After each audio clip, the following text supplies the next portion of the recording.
Welcome back, my friend. Before tonight's story begins, take a quiet moment for yourself. Now, settle in, get comfortable, and let tonight's quiet journey begin.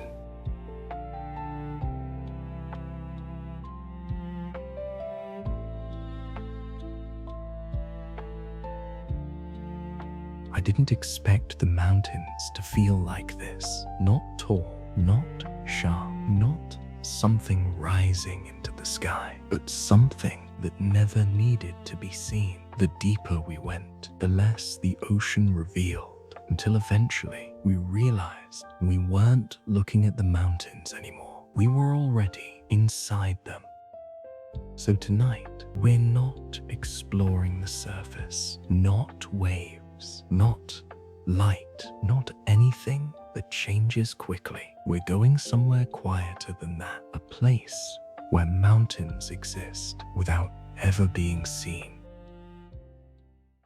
Departure, the surface that hides everything. Time 04:10 a.m. I remember the morning we left, not because it was dramatic, but because nothing about it felt unusual. The ocean was calm, completely still, in a way that almost felt intentional, the kind of stillness that makes you believe there is nothing beneath it. I remember standing on the deck long before sunrise. The air was cool, soft, carrying just enough salt to remind you that you were standing at the edge of something much larger than yourself. Behind us, the coastline had already faded into darkness. Ahead, there was only open water, no landmark, no direction, just a horizon that barely existed, waiting for light. I remember thinking how strange it is that we know so little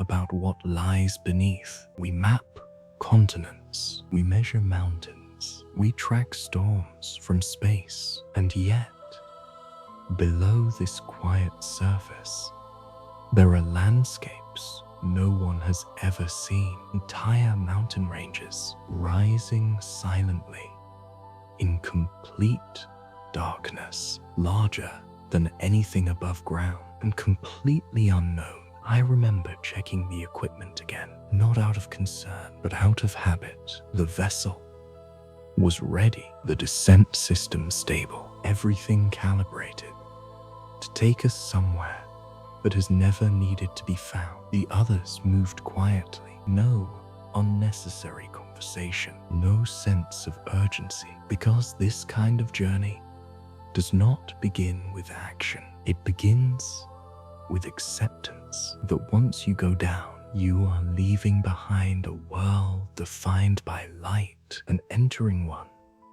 that does not change no matter how long you stay. Time 04:37 a.m.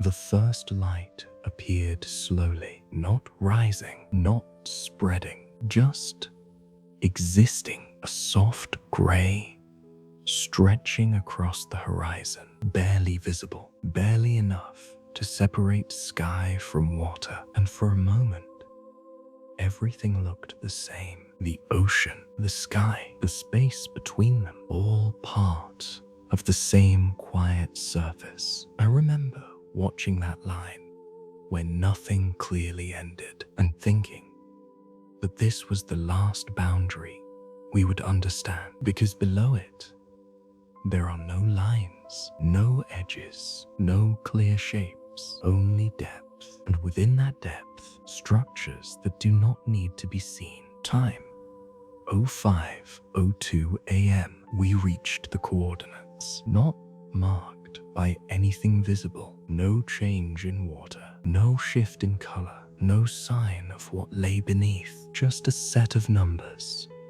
that told us where to begin. I remember how ordinary it felt to stop in the middle of open ocean and prepare to descend into something vast that had never needed to reveal itself. The surface remained calm, unaware, unaffected, as though nothing was about to happen. And in a way, nothing was, because the ocean does not react when you enter it. It does not acknowledge your presence. It simply continues, as it always has. Time, 05:18 a.m. The descent chamber closed quietly. No sound beyond the soft seal. No sudden shift, just a subtle separation from the world above. I remember sitting down, not feeling nervous, not excited, only aware that something was beginning, not outside, but in how everything would be experienced from this point forward. The last thing I saw before the descent began was the surface, flat, still, unchanged. And I remember thinking how easily it hides everything beneath it. Time, 05:23 a.m. Descent begins. There was no drop, no sudden movement, only a slow, controlled release. The surface remained visible at first, soft light, gentle motion, everything familiar. And then, gradually, it began to fade, not disappear, just lose definition. The light softened, the colors dimmed, the movement slowed, and the world above began to feel distant. I remember watching carefully as the first layer of depth revealed itself. Nothing dramatic, no sudden change, only a quiet transition from a world that moves to one that does not. Time, 05:31 a.m. The light was still there, but weaker now, filtered, as though it had already traveled too far and was beginning to let go. I remember noticing how the water itself, the first descent, where light begins to let go.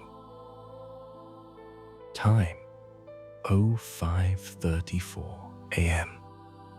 I remember the moment the surface stopped feeling like something we were part of. Not because it vanished suddenly, but because it began to lose its influence. At first, it was still there, a faint, shifting brightness above us, soft, diffused, almost weightless, the kind of light that doesn't illuminate so much as suggest. I remember watching it carefully as the vessel continued its slow descent. There was no clear boundary between being near the surface and leaving it, only a gradual change, a quiet softening. The movement of the water above became less defined. The brightness spread thinner, and the sense of direction began to fade. I remember thinking how subtle this transition is. You don't feel like you've left anything behind. Not immediately. Everything still looks familiar, just slightly less so. Time, 05:41 a.m.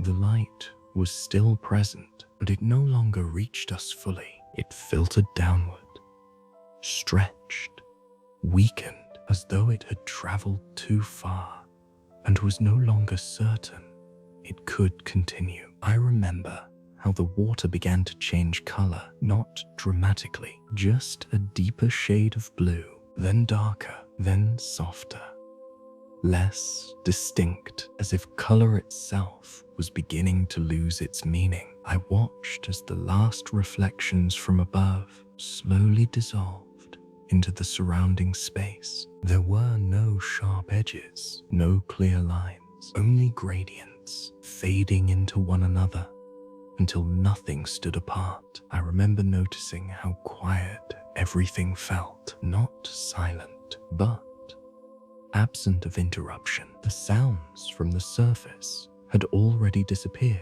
No waves, no distant motion, only the steady, controlled hum of the vessel, and beyond that, nothing. Time?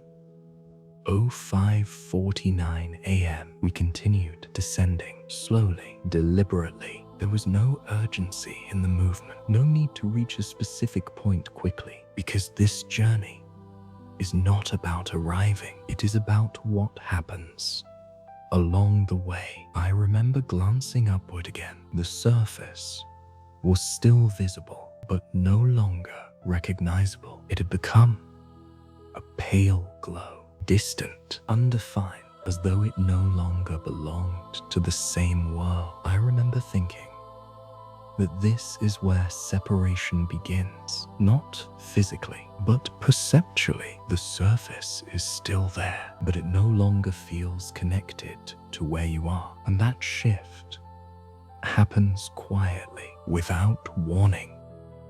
Time, 05:58 a.m.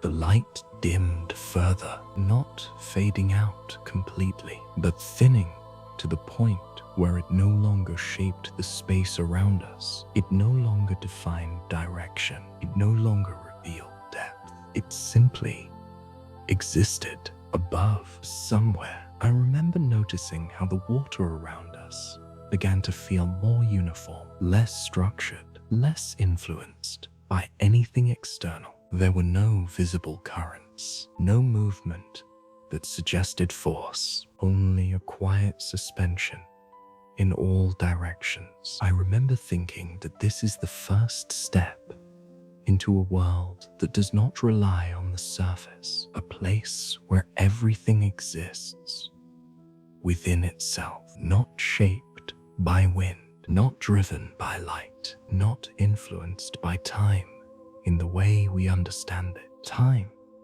06:07 a.m. The glow above us had nearly disappeared, not gone, but no longer present in a way that mattered. If you looked carefully, you could still see it, a faint suggestion of something distant, but it no longer illuminated anything. It no longer reached us. I remember how different everything felt at that moment, not darker, but deeper, as though we had entered a space where depth itself had become the defining condition. There were no longer layers, no visible transitions, only a continuous descent into something that extended far beyond what we could see.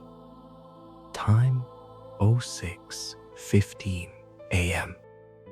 The last traces of surface light dissolved completely. There was no moment where it switched off, no final flicker. It simply stopped being present, and with that, something else emerged, not suddenly, but clearly. Darkness, not as an absence, but as a condition, a steady, uninterrupted feel that did not change, no matter where you look. I remember sitting there quietly, allowing that shift to settle. There was no adjustment needed, no reaction, because the darkness did not demand anything from you. It did not overwhelm, it did not conceal, it simply existed.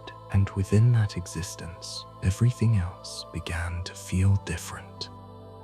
Time, 06:22 a.m.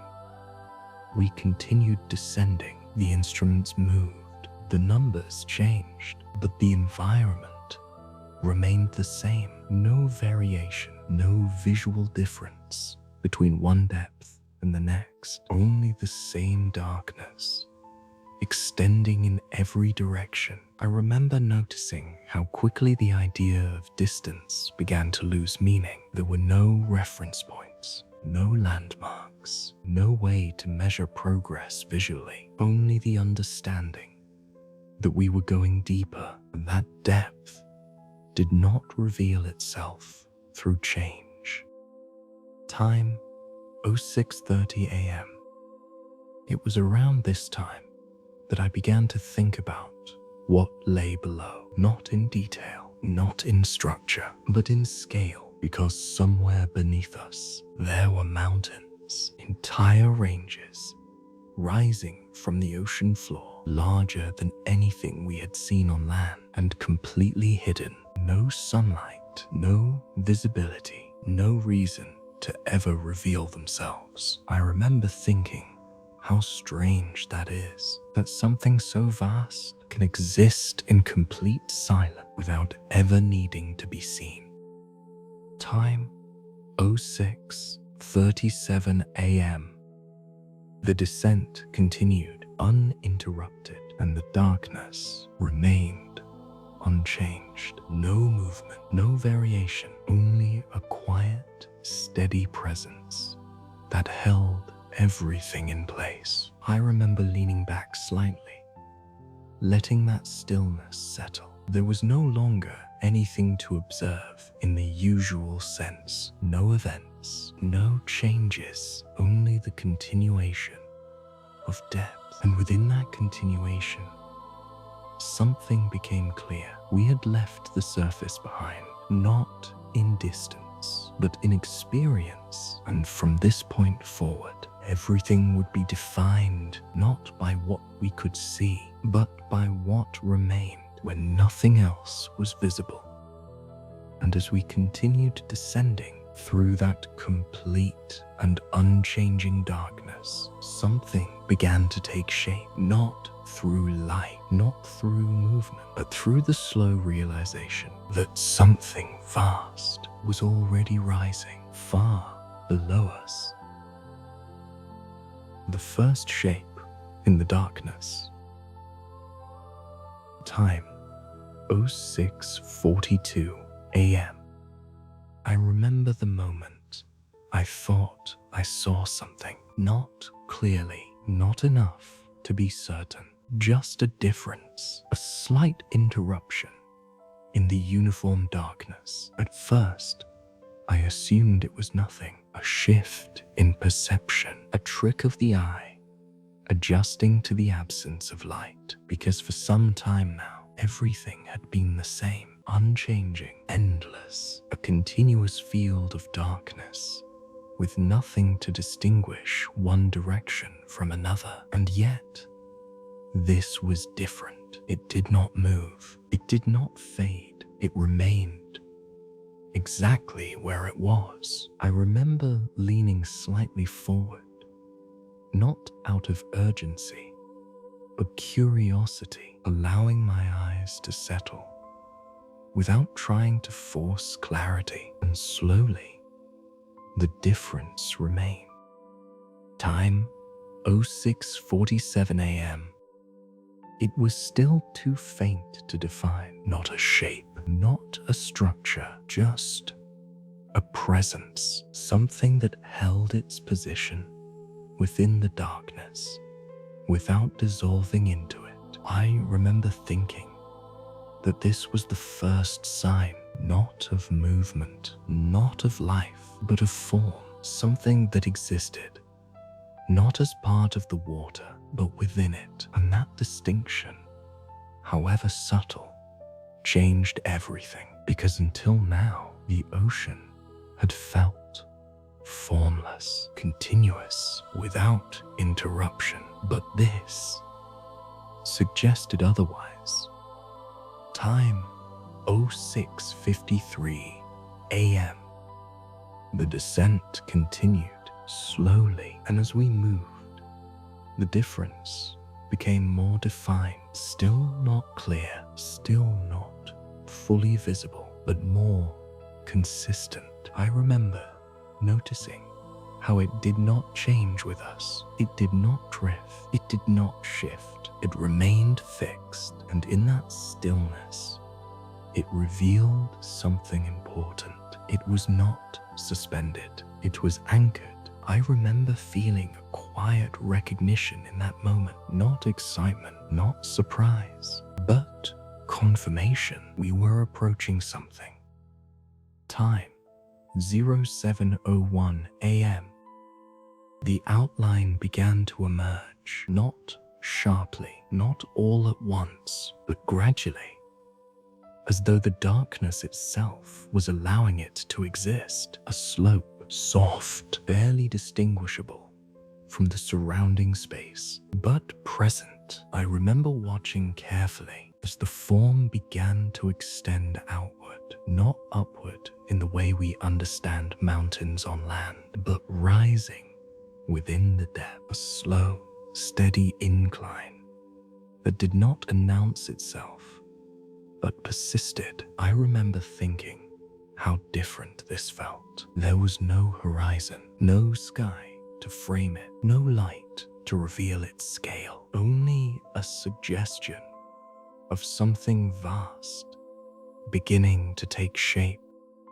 Time 07:09 a.m.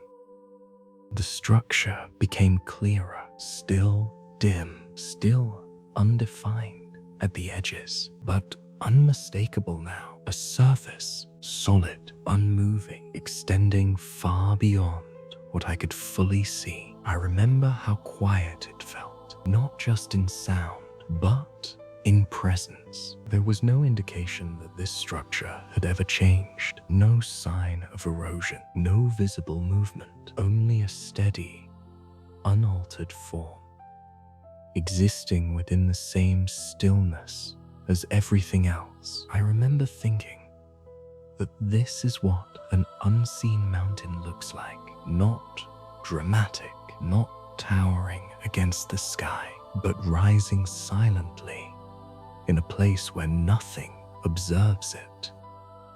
Time 07:16 a.m. We moved closer. The slope beneath us became more defined. Subtle variations began to appear, gentle ridges, soft elevations, not sharp, not jagged, but smooth, as though shaped by time that does not rush. I remember noticing how the surface did not reflect light. It absorbed it, or perhaps there was no light left to reflect, only the faint illumination from the vessel, revealing just enough to confirm its presence. I remember thinking how long this must have been here, not in years, not in measurable time, but in continuity. A structure that had existed without interruption, without change, without being seen. Time 07:24 a.m. The scale began to settle in, not visually, because there was no way to see its full extent, but perceptually, through how long it continued. Without ending, we drifted along its surface, and it did not stop.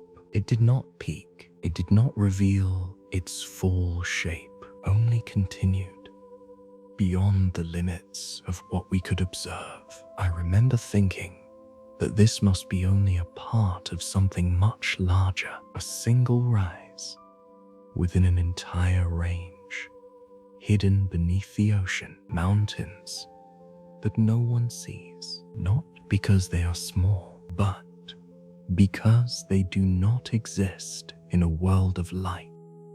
Time 07:31 a.m. I remember looking outward, trying to find the edges, but there were none. The structure faded into darkness, the same way everything else did. There was no clear boundary, no point where it ended, only a gradual return to the same uninterrupted space. I remember realizing then that this is what makes these mountains different. Not their size, not their formation, but their invisibility. They do not stand against anything. They do not break the horizon. They do not define space. They exist entirely within it. Time 07:38 a.m. We continued along the slope, the vessel moving slowly just above the surface. Everything remained still. No shifting sediment, no visible motion, only the same quiet presence extending in every direction. I remember feeling a kind of calm that was different from before, not from the absence of movement, but from the presence of something stable, something that did not change, no matter how long you observed it. I remember thinking that this is what lies beneath the ocean, not emptiness, but structure, hidden, horsey, unseen, unaffected by time in the way we understand it. Time, 07:45 a.m.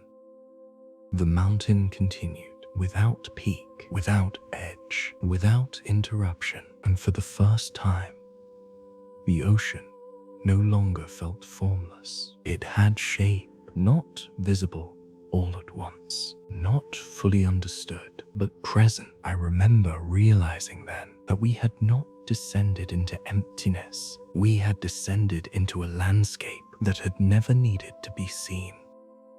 And as we continued along that silent slope, something else began to emerge, not in the form of movement, not in light, but in the quiet realization that this was only the beginning of something far larger hidden beneath us.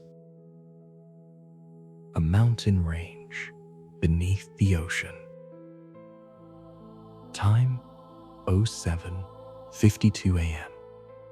I remember the moment I understood that this was not just a single rise, not just one structure emerging quietly from the ocean floor, but part of something much larger. We had been moving along the slope for some time, long enough for the surface beneath us to feel continuous, unbroken, without interruption. And yet, there was something about it that suggested it did not stand alone. I remember noticing how the incline shifted almost imperceptibly, not rising sharply, not forming a peak, but changing direction just enough to suggest variation, a subtle transition from one elevation to another, and then another, and then another, each one so gentle that it did not announce itself, only revealed through persistence. Time, 08:01 a.m. The vessel continued forward, slowly, steadily, and as we moved, the surface began to change, not dramatically, not in a way that would draw immediate attention, but in a way that felt layered. I remember noticing a second rise, faint, distant, barely distinguishable from the darkness around it, but present, and unlike the first, it did not connect directly. It stood apart, separated by a shallow depression that stretched quietly between them. I remember watching that space carefully, the distance between two forms, both barely visible, both existing within the same stillness. And in that moment, something became clear. This was not a single mountain. This was a landscape. Time, 08:10 a.m.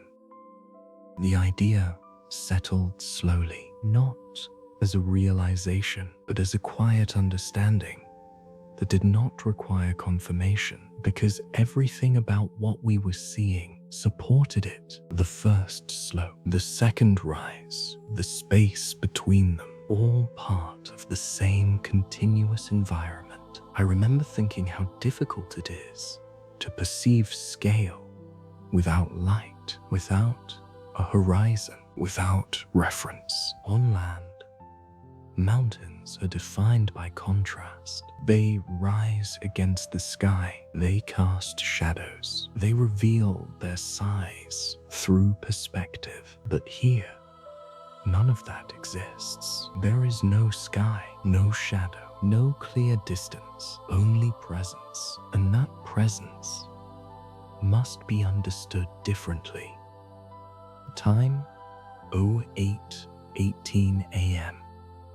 We adjusted our position slightly, not upward, not downward, but along the surface, following the contours as they extended outward. And as we did, more began to appear, not suddenly, not clearly, but gradually. Another elevation, then another, each one separated by subtle shifts in the terrain, each one barely visible until you allowed your perception to settle. I remember how quiet everything remained. No movement, no disturbance. The mountains did not announce themselves. They did not rise dramatically. They simply existed. Time, 08:27 a.m.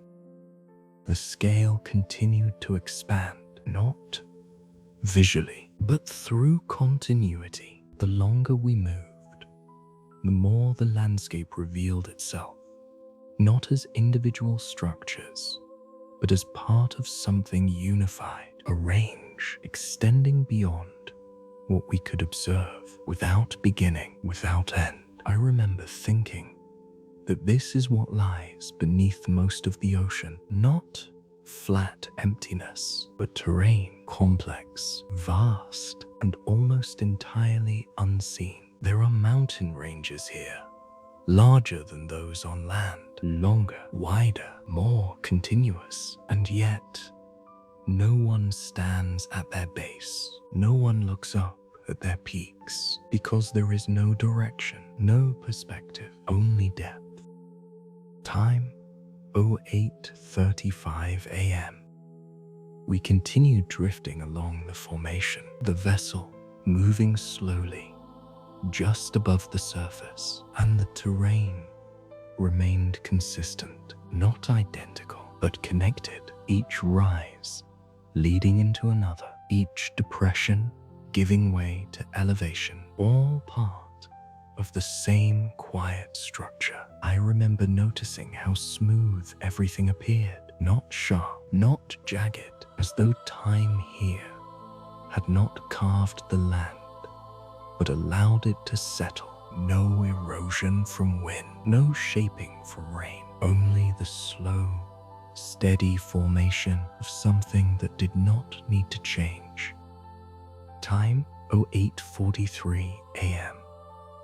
I remember looking outward again, trying to see how far it extended, but the darkness did not allow it. There were no edges, no boundaries. The terrain simply faded into the same uninterrupted space, and because of that, its scale felt immeasurable, not infinite, but uncontained. I remember thinking how different this is from everything we are used to. We understand size through limits, through edges, through comparison, but here, none of that exists, only continuation. Time, 08:50 a.m. The idea of a mountain range began to lose its usual meaning, because this was not something you could map in the way we map land. There were no clear peaks, no visible valleys, only a series of gentle rises connected across vast distances, a structure that did not define itself through extremes, but through persistence. I remember feeling a quiet sense of clarity in that moment, not about the exact shape of the terrain, but about its nature. This was not a place shaped by sudden events. It was shaped by time, slow, continuous, uninterrupted. Time, 08:58 a.m. We remained there, moving slowly along the formation, and the longer we observed, the more everything began to feel unified, not separate mountains, not isolated structures, but a single continuous system extending beneath the ocean, hidden, only unseen, unaffected by the surface. I remember thinking that this is one of the largest landscapes on Earth, and yet it exists in complete silence without ever needing to be seen, without ever changing in a way that demands attention. Time 09:05 a.m.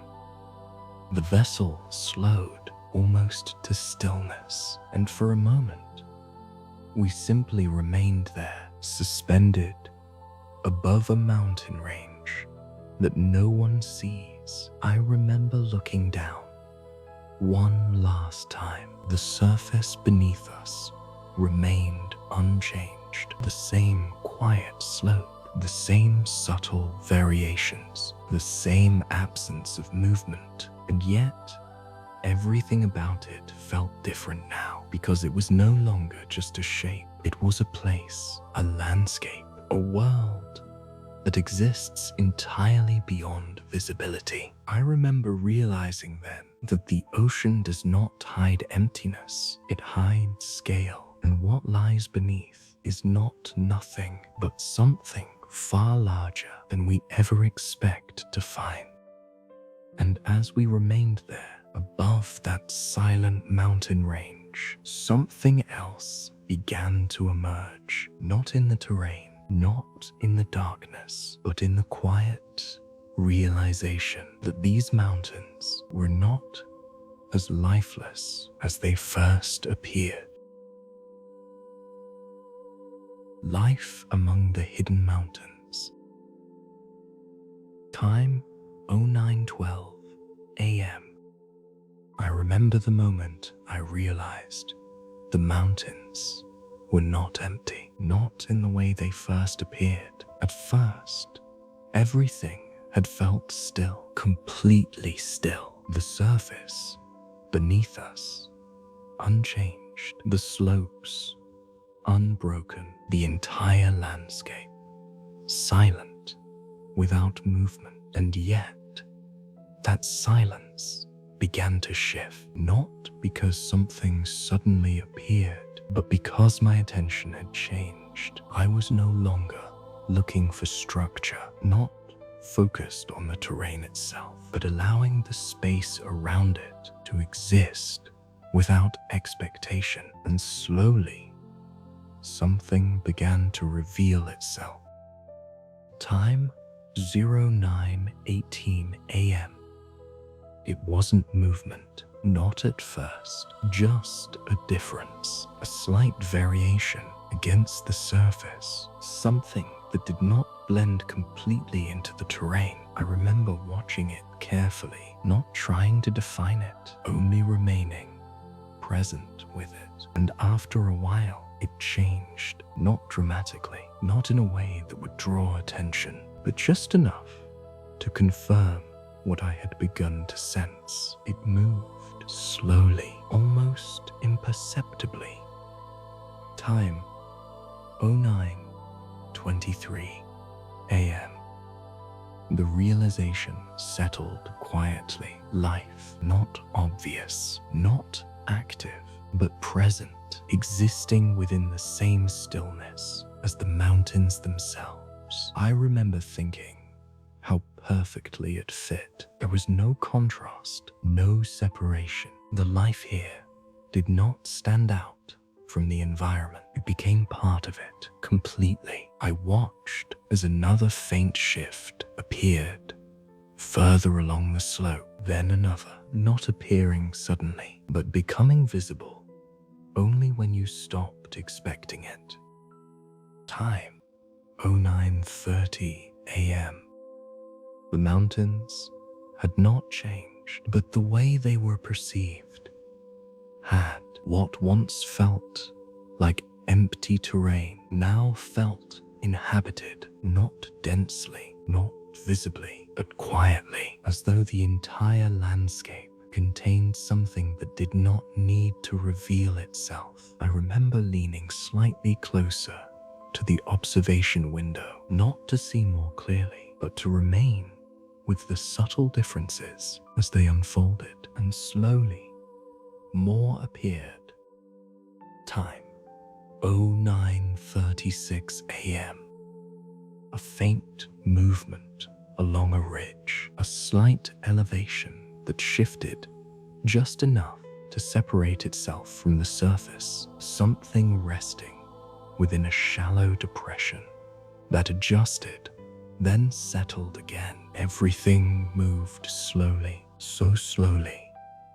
That movement itself felt like stillness. There were no sudden actions, no reactions, only gradual changes unfolding over time. I remember thinking that this is what life looks like in a place where nothing changes. It does not respond quickly. It does not compete. It simply continues.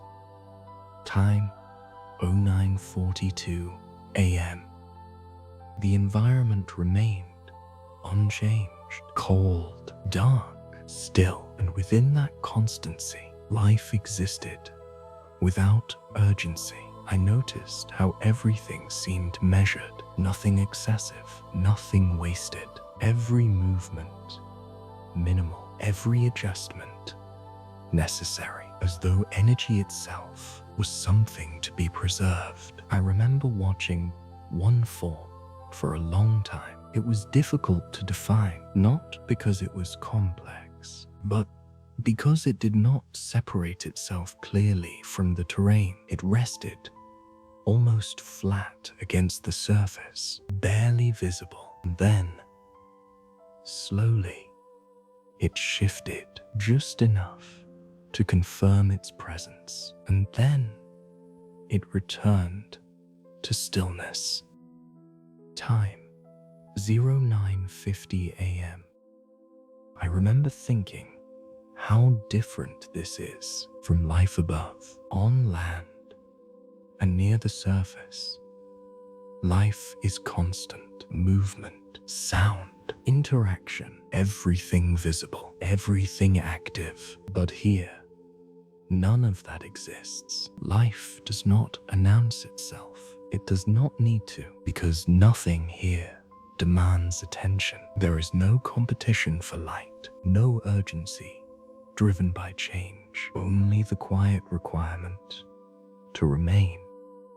Time 09:57 a.m. The longer I watched, the more the landscape revealed itself, not through structure, but through presence. The mountains were not just terrain. They were a system, a place where life existed, in alignment with everything else. Nothing stood apart. Nothing disrupted the stillness. Everything belonged. I remember noticing how even the smallest variations began to feel significant. A slight shift in texture, a barely visible outline, a form that did not quite match the surrounding surface. Each one subtle, each one enough. Time 10:05 a.m. There were no clear species, no distinct forms that could be easily identified, only presence. Life expressed through persistence rather than visibility. I remember thinking that this is what happens when the environment does not change. Life adapts, not to variation, but to constancy. It becomes quieter, slower, less visible, not because it is weak, but because it does not need to be anything more. Time 10:12 a.m. We remained above the mountain slope, the vessel steady, the environment unchanged, and the life continued, not in a way that demanded attention, but in a way that rewarded patience. The longer you remain, the more it revealed itself. Not fully, not clearly, but enough. I remember realizing then that these mountains are not empty. They are simply quiet. And as we continued drifting along the silent range, something else began to emerge, not in movement, not in light, but in the quiet realization that this life had adapted to something even deeper. Then stillness. 2.2 Life that moves with the mountains. Time 10:18 a.m. I remember the moment I realized that the life here did not simply exist on the mountains. It moved with them, not in the way we understand movement, not in direction, not in speed, but in alignment. At first, I thought the terrain was fixed and everything else adapted around it, that the mountains were the structure and life was something separate, resting upon them. But the longer I remained there, the more that separation began to dissolve. Time 10:24 a.m. I remember watching a faint shape along the slope. It was barely visible, blended almost perfectly into the surface. At first, I thought it was part of the terrain itself, a slight variation in texture, a subtle shift in elevation. But then, slowly, it changed, not by moving away, but by adjusting in place, as if it belonged exactly where it was, not by coincidence, but by design. Time 10:30 a.m. The realization came quietly. Life here does not occupy space. It becomes part of it. There is no clear boundary between organism and environment, no separation between form and surface. Everything exists within the same structure. I remember thinking that if you did not wait, if you did not remain still long enough, you would never see it, because nothing here reveals itself quickly. Nothing here tries to be seen. Time 10:37 a.m.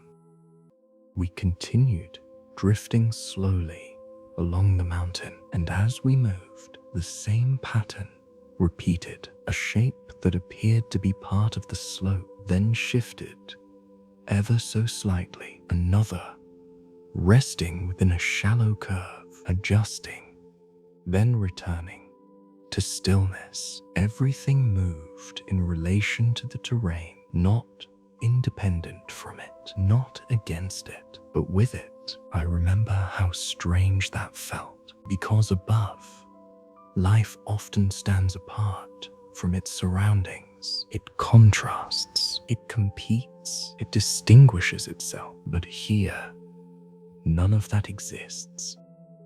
Time 10:45 a.m.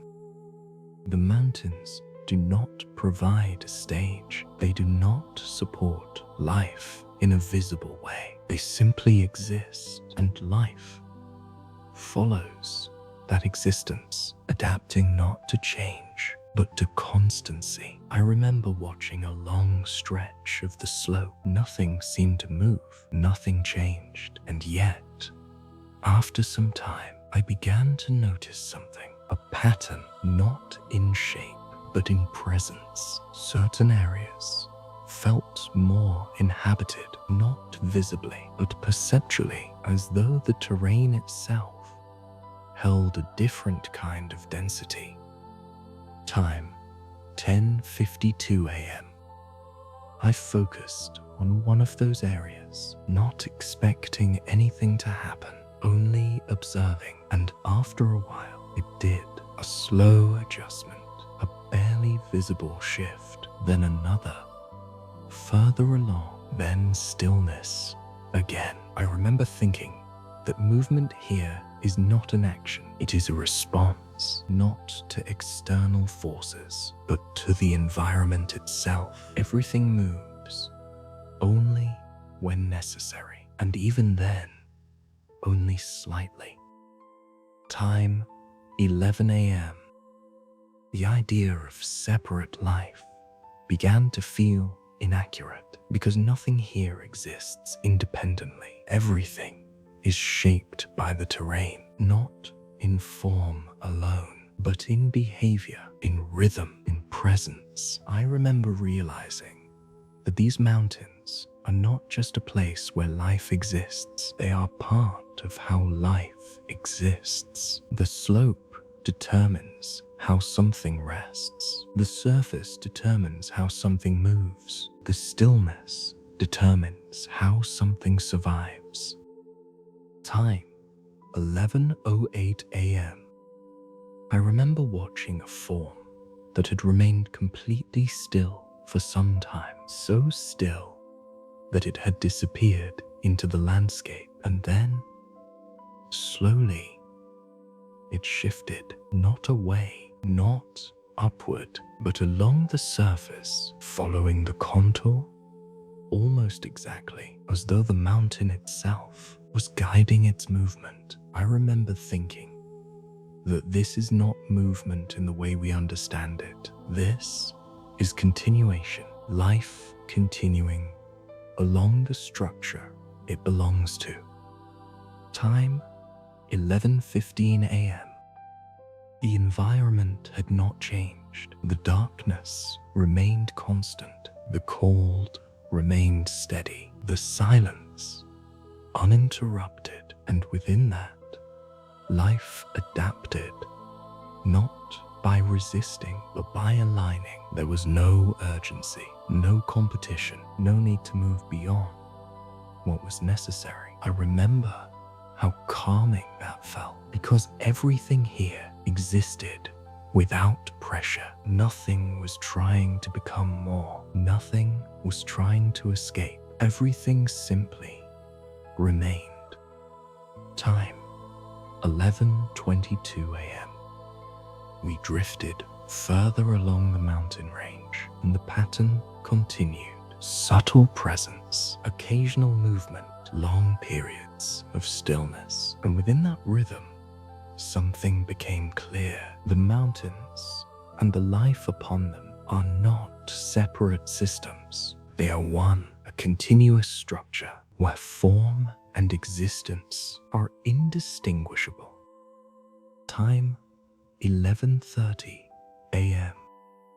I remember sitting there, watching that quiet alignment unfold and realizing that this is what happens when an environment does not change. Life does not need to react. It does not need to adapt quickly. It simply settles into the shape of the world around it. And in that moment, the mountains no longer felt like something we were exploring. They felt like something that had already decided how everything within them would exist.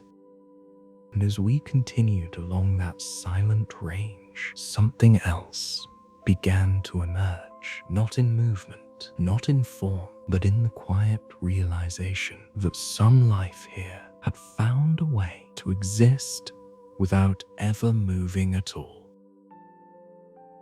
2.3 Life that barely moves at all. Time, 11:36 a.m. I remember the moment I stopped looking for movement, not intentionally, not as a decision, but because, after watching for so long, nothing seemed to change. The mountain beneath us remained exactly as it had been. The same gentle slope, the same soft variations in elevation, the same quiet, uninterrupted surface. And the life, if it was there, was no longer revealing itself through motion. Time, 11:42 a.m. At first, I thought perhaps I had simply lost the ability to see it, that my attention had shifted, that I had stopped noticing the subtle changes. But the longer I remained, the more something else became clear. There are forms here that do not move, not slowly, not occasionally, but not at all. I remember focusing on a small area along the slope, a section of the terrain that seemed slightly different, not in shape, not in color, but in presence, as though something there existed without ever changing. Time, 11:48 a.m. I observed it carefully, not expecting movement, not waiting for confirmation, only remaining still, long enough to allow it to exist. And after a while, I realized something that felt almost unfamiliar. It was alive, not because it moved, but because it remained completely unchanged. Time, 11:55 a.m.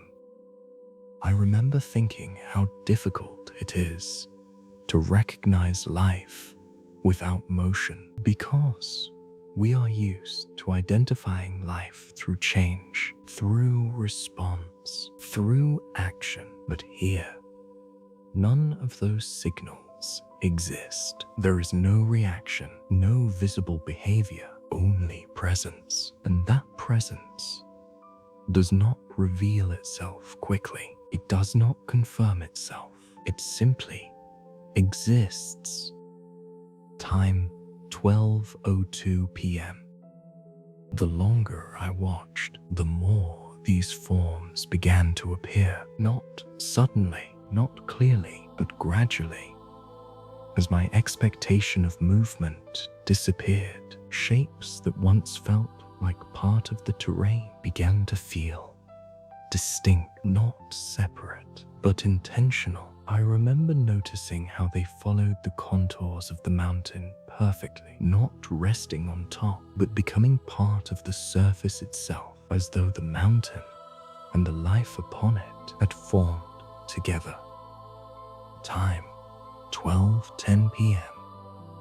There was no urgency in anything here. No need to move, no need to seek, no need to escape. Everything existed in a state of completion. I remember thinking that this is what happens when the environment provides everything necessary. There is no reason to change, no reason to act, only a reason to remain. Time, 12:18 p.m. I focused on one form for a long time, long enough for time itself to feel less relevant. There was no beginning to its presence, no visible change, no indication that it had ever been different. And yet, there was something unmistakable about it, a quiet certainty that it was not part of the mountain, but something that belonged to it.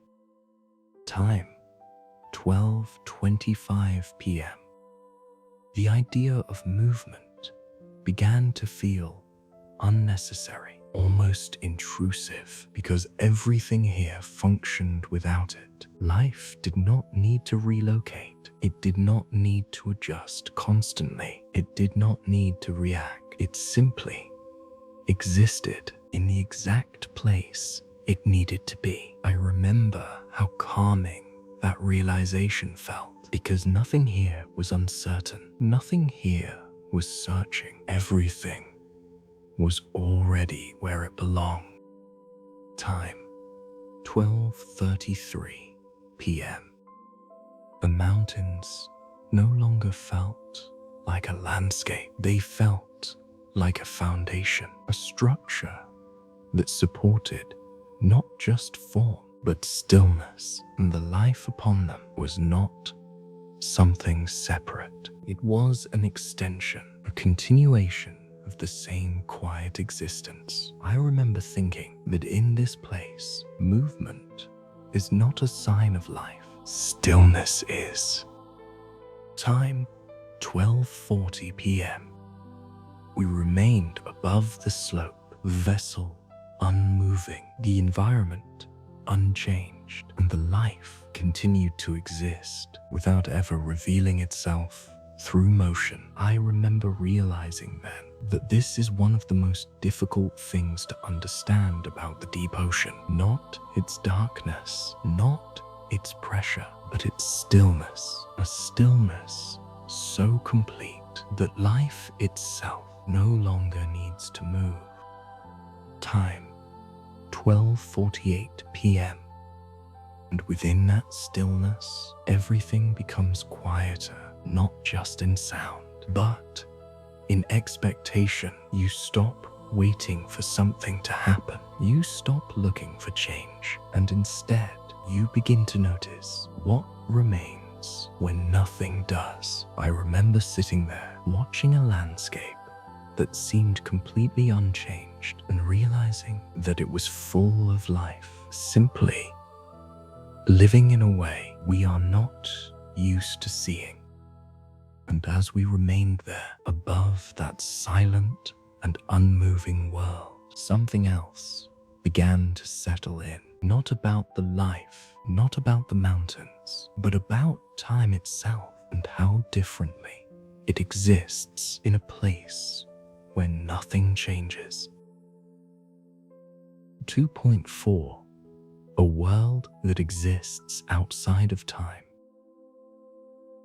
Time, 12:55 p.m.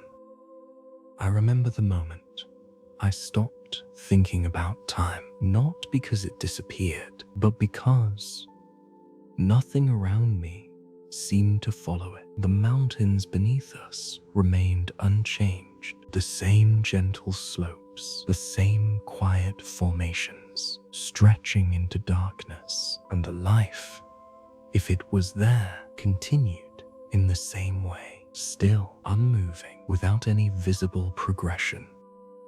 Time, 01:02 p.m.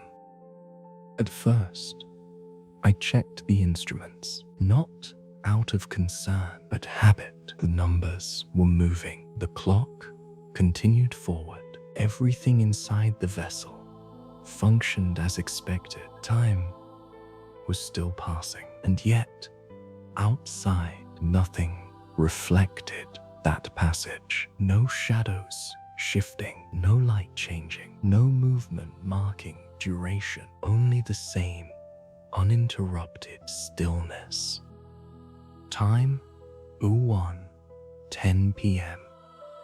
I remember watching the surface of the mountain for a long time, long enough that minutes began to feel indistinguishable. There was no event to separate one moment from the next, no change to define progression, only continuation. And within that continuation, time began to lose its shape. I remember thinking, that time is not something we feel on its own. We feel it through change, through movement, through contrast. And here, none of those things exist. Time, 01:18 p.m.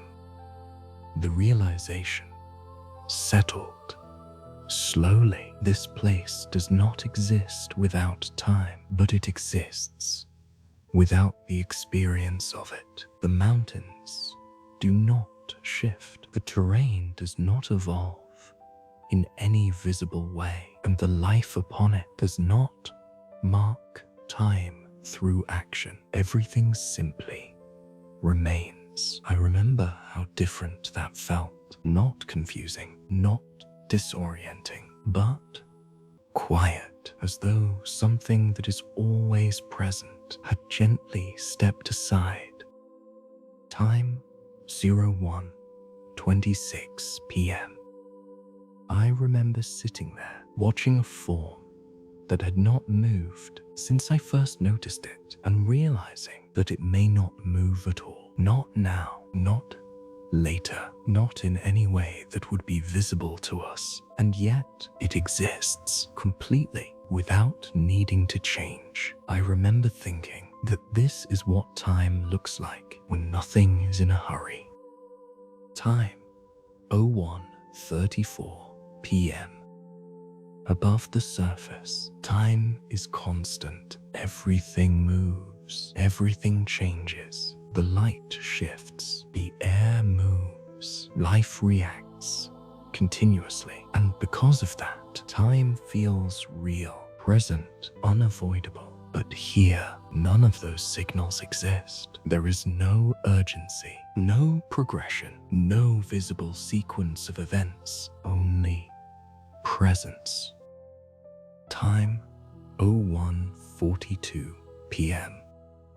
The longer I remained, the more I began to feel that shift, not in thought, but in perception. Moments stopped feeling separate. There was no before or after, only a continuous state that did not divide itself. I remember how calm that felt because nothing was moving forward. Nothing was being left behind. Everything simply was.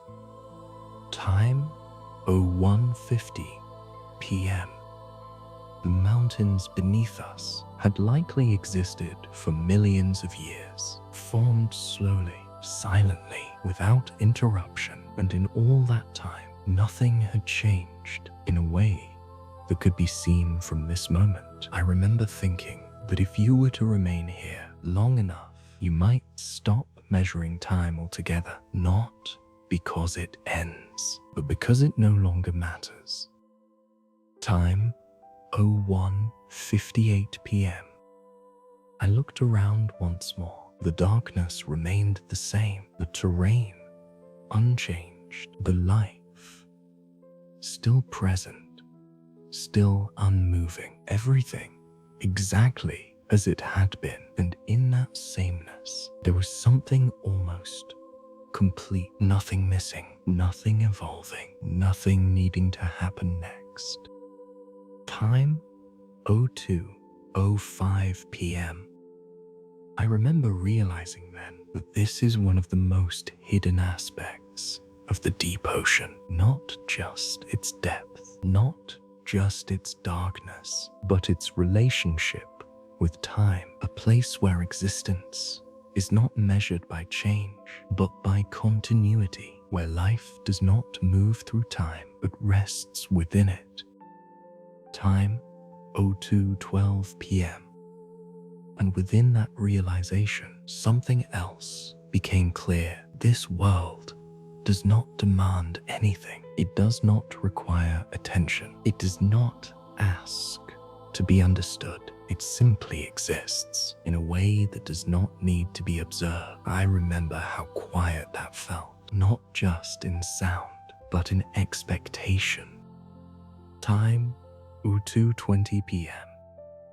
We remained there for a while longer, not measuring how long, not tracking progression, only present within a landscape that had no urgency. And in that stillness, everything felt settled, complete, unchanging. I remember thinking that this is what it means to exist outside of time, not beyond it, not separate from it, but without needing to follow it. And as we slowly prepared to move deeper, leaving behind that silent mountain range, something else began to take shape, not in stillness, not in time, but in the quiet realization that the deeper we go, the less familiar everything becomes. Descending beyond the known landscape. Time 02:28 p.m. I remember the moment we began to leave the mountains behind, not abruptly, not with any clear boundary, but gradually, in the same quiet way everything else had unfolded. The slope beneath us, which had felt continuous for so long, began to soften, not disappearing, not ending, but becoming less defined, as though the structure itself was slowly dissolving into something else. Time 02:35 p.m. At first, I thought we were simply moving along a flatter section, a stretch of terrain without elevation, a pause between formations. But the longer we drifted, the more something began to feel different. The mountains were no longer guiding our perception. There were no slopes to follow, no contours to trace, no subtle rises to anchor our sense of direction, only open space, expanding outward in every direction. Time 02:42 p.m. I remember looking down, trying to find the surface, trying to locate something solid, but the terrain was no longer clearly visible, not because it was gone, but because it had receded beyond what the light could reach. The vessel's glow, which had once revealed the mountain beneath us, now extended into emptiness. I remember thinking that this is where the landscape ends, not physically, but perceptually. Time, 02:50 p.m. The descent continued, steady, uninterrupted, and with each moment, the sense of structure faded further. There were no longer recognizable forms, no surfaces to follow, only depth, a continuous, unbroken descent into something that did not reveal itself. I remember how different that felt, because before, even in darkness, there had been something to hold on to, a slope, a surface, a presence, but now there was nothing. Time, 02:58 p.m. The instruments confirmed our movement. Numbers changed, depth increased. Everything inside the vessel remained precise, measured, controlled, but outside there was no indication of progress, no visual confirmation, no reference point, only the same darkness, stretching infinitely without variation. Time, 03:05 p.m. I remember realizing then that we had entered a different kind of space, not a place defined by terrain, but a place defined by absence, not emptiness in the sense of nothing being there, but emptiness in the sense that nothing reveals itself. There is no structure to observe, no life to notice, no movement to follow, only the continuation of depth itself. Time, 03:13 p.m. The feeling was not unsettling, not in the way one might expect, because nothing here was threatening, nothing was moving, nothing was approaching. It was simply unknown. I remember how quiet my thoughts became, not because I forced them to slow, but because there was nothing for them to attach to, no detail to process, no change to interpret, only stillness. Time, 03:20 p.m. We continued descending, and the longer we remained in that space, the more something subtle began to shift, not outside, but within. The need to understand, the need to identify, the need to define what we were seeing. Slowly, it began to fade because there was nothing to define, nothing to name, only the experience of being present within something that did not reveal itself. Time, 03:28 p.m. I remember looking outward again, not expecting to see anything, and for a while I didn't. The darkness remained complete, uniform, uninterrupted, and then something changed. Not clearly, not enough to identify, just a difference, a subtle shift within the darkness itself. Time, 03:35 p.m. At first, I thought it was nothing, a variation in perception, a momentary adjustment, but it remained faint, distant, almost indistinguishable from everything else. And yet, it did not disappear. I remember leaning forward slightly, allowing my attention to settle without trying to force clarity, and slowly the difference stayed. Time, 03:42 p.m. It was not a shape, not yet, not defined, only a suggestion that something existed beyond what we could clearly see. I remember thinking that this is how everything begins. presence down here, not with clear form, not with sudden appearance, but with presence, something that does not announce itself, something that simply remains. Time 03:50 p.m. The descent continued, and whatever that presence was remained with us, not moving closer, not becoming clearer, only existing at the edge of perception. I remember how familiar that felt, because we had experienced this before with the mountains, with the life upon them. Everything here reveals itself slowly, only when you stop expecting it to appear. Time 03:58 p.m. And in that moment, I realized something. We had not left the landscape behind. We had only left the part of it that was willing to be seen. I remember sitting there, watching a darkness that seemed empty, and knowing that something was already there, waiting to be understood in its own time. And as we continued descending toward that faint and distant presence, something began to take shape, not suddenly, not clearly, but in the same quiet way everything does in a place where nothing rushes. 3.2. The landscape that does not reveal itself. Time 04:06 p.m. I remember the moment the darkness began to feel structured again, not clearly, not in the way the mountains had revealed themselves before, but in a quieter, more uncertain way. At first, it was only a feeling, a subtle shift in how the space around us was perceived. The darkness, which had been completely uniform, began to feel uneven, not visibly, but perceptually, as though something existed within it that had not yet decided to be seen.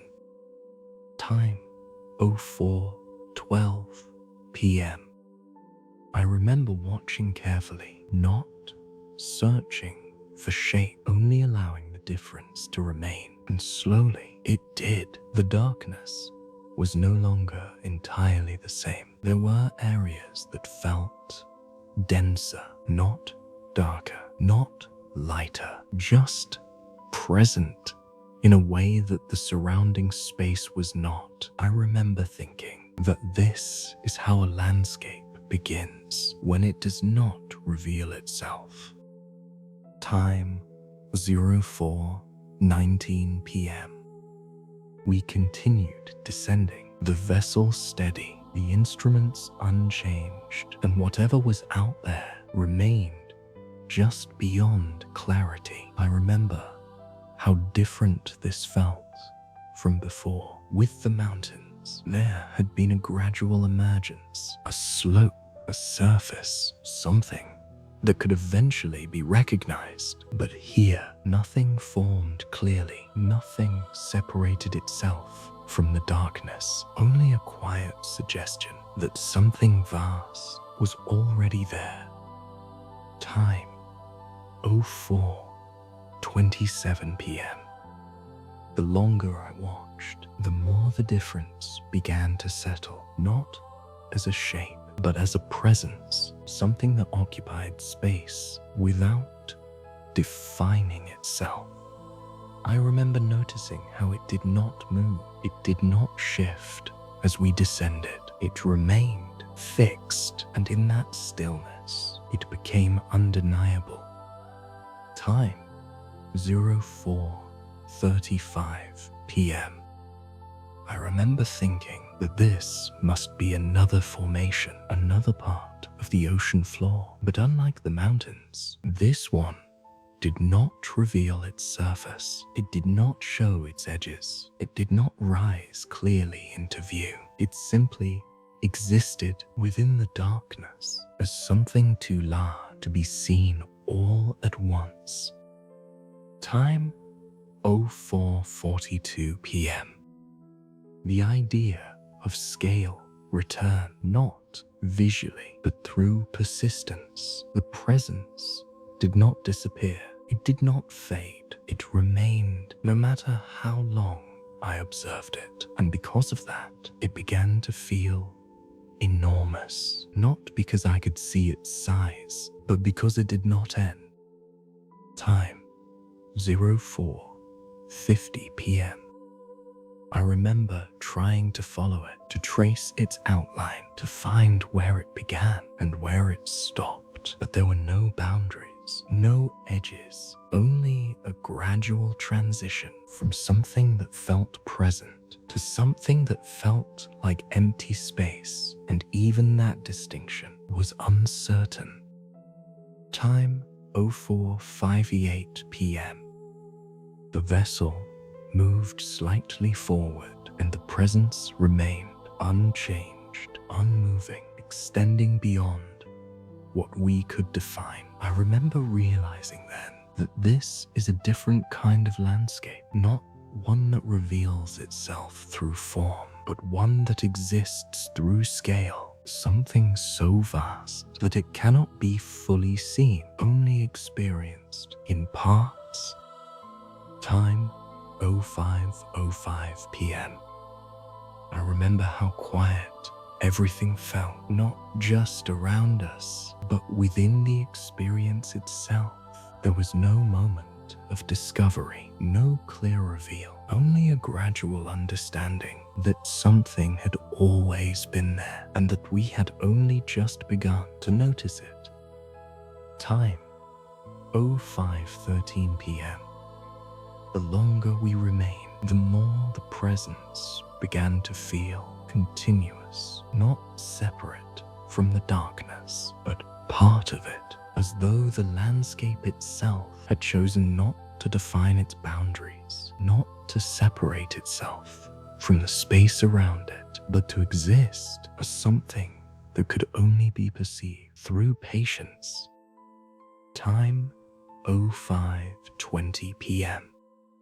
I remember thinking that this is what lies beyond the mountains, not emptiness, not absence, but something far less familiar, a landscape that does not present itself, that does not offer clarity, that does not allow itself to be understood quickly. Time, 05:28 p.m. And within that realization, something shifted, not in what we were seeing, but in how we were experiencing it. Because this was no longer about observing, it was about allowing the presence to exist without needing to define it, without needing to understand it fully. I remember sitting there, watching a darkness that was no longer empty, and realizing that some places in the ocean are not meant to be seen clearly, only slowly understood. And as we continued descending toward that vast and undefined presence, something began to change, not in shape, not in movement, but in the quiet realization that we were no longer approaching the landscape. We were already inside it. Inside something too large to see. Time, 05:36 p.m. I remember the moment the presence stopped feeling distant, not because it moved closer, but because we moved into it. At first, nothing changed. The darkness remained the same, the space around us still uniform, still without clear form, but something about the way it felt shifted. The sense of observing something from afar quietly disappeared, and in its place came something else. We were no longer looking at it, we were inside it. Time, 05:42 p.m. There was no boundary we crossed, no edge that marked the transition, no visible moment where outside became inside, only a gradual shift in how the space around us behaved. The presence that had once felt distant now felt continuous. Every direction felt the same. I remember looking outward, trying to find a point where it ended, but there was none. Only the same uninterrupted darkness holding everything in place. Time 05:49 p.m. I remember how subtle that realization was. There was no reaction, no sudden awareness, only a quiet understanding that settled slowly, like something that had always been true, but had only just been noticed. We had not approached something large. We had entered something that could not be seen as a whole. Time 05:56 p.m. The idea of distance began to lose meaning. There was no longer a far or a near, no point of reference to measure space. Everything around us felt equally present, equally undefined. I remember thinking that this is what happens when something is too large to be observed from the outside. It does not reveal its shape. It does not present its form. It simply contains you. Time 06:03 p.m. The vessel continued descending, steady, unchanged, and the environment remained the same. No variation, no features, no visible surface, only the same continuous presence. I remember how quiet everything felt, not just in sound, but in perception. There was nothing to focus on, nothing to define, only the experience of being within something that did not need to be understood. Time 06:11 p.m.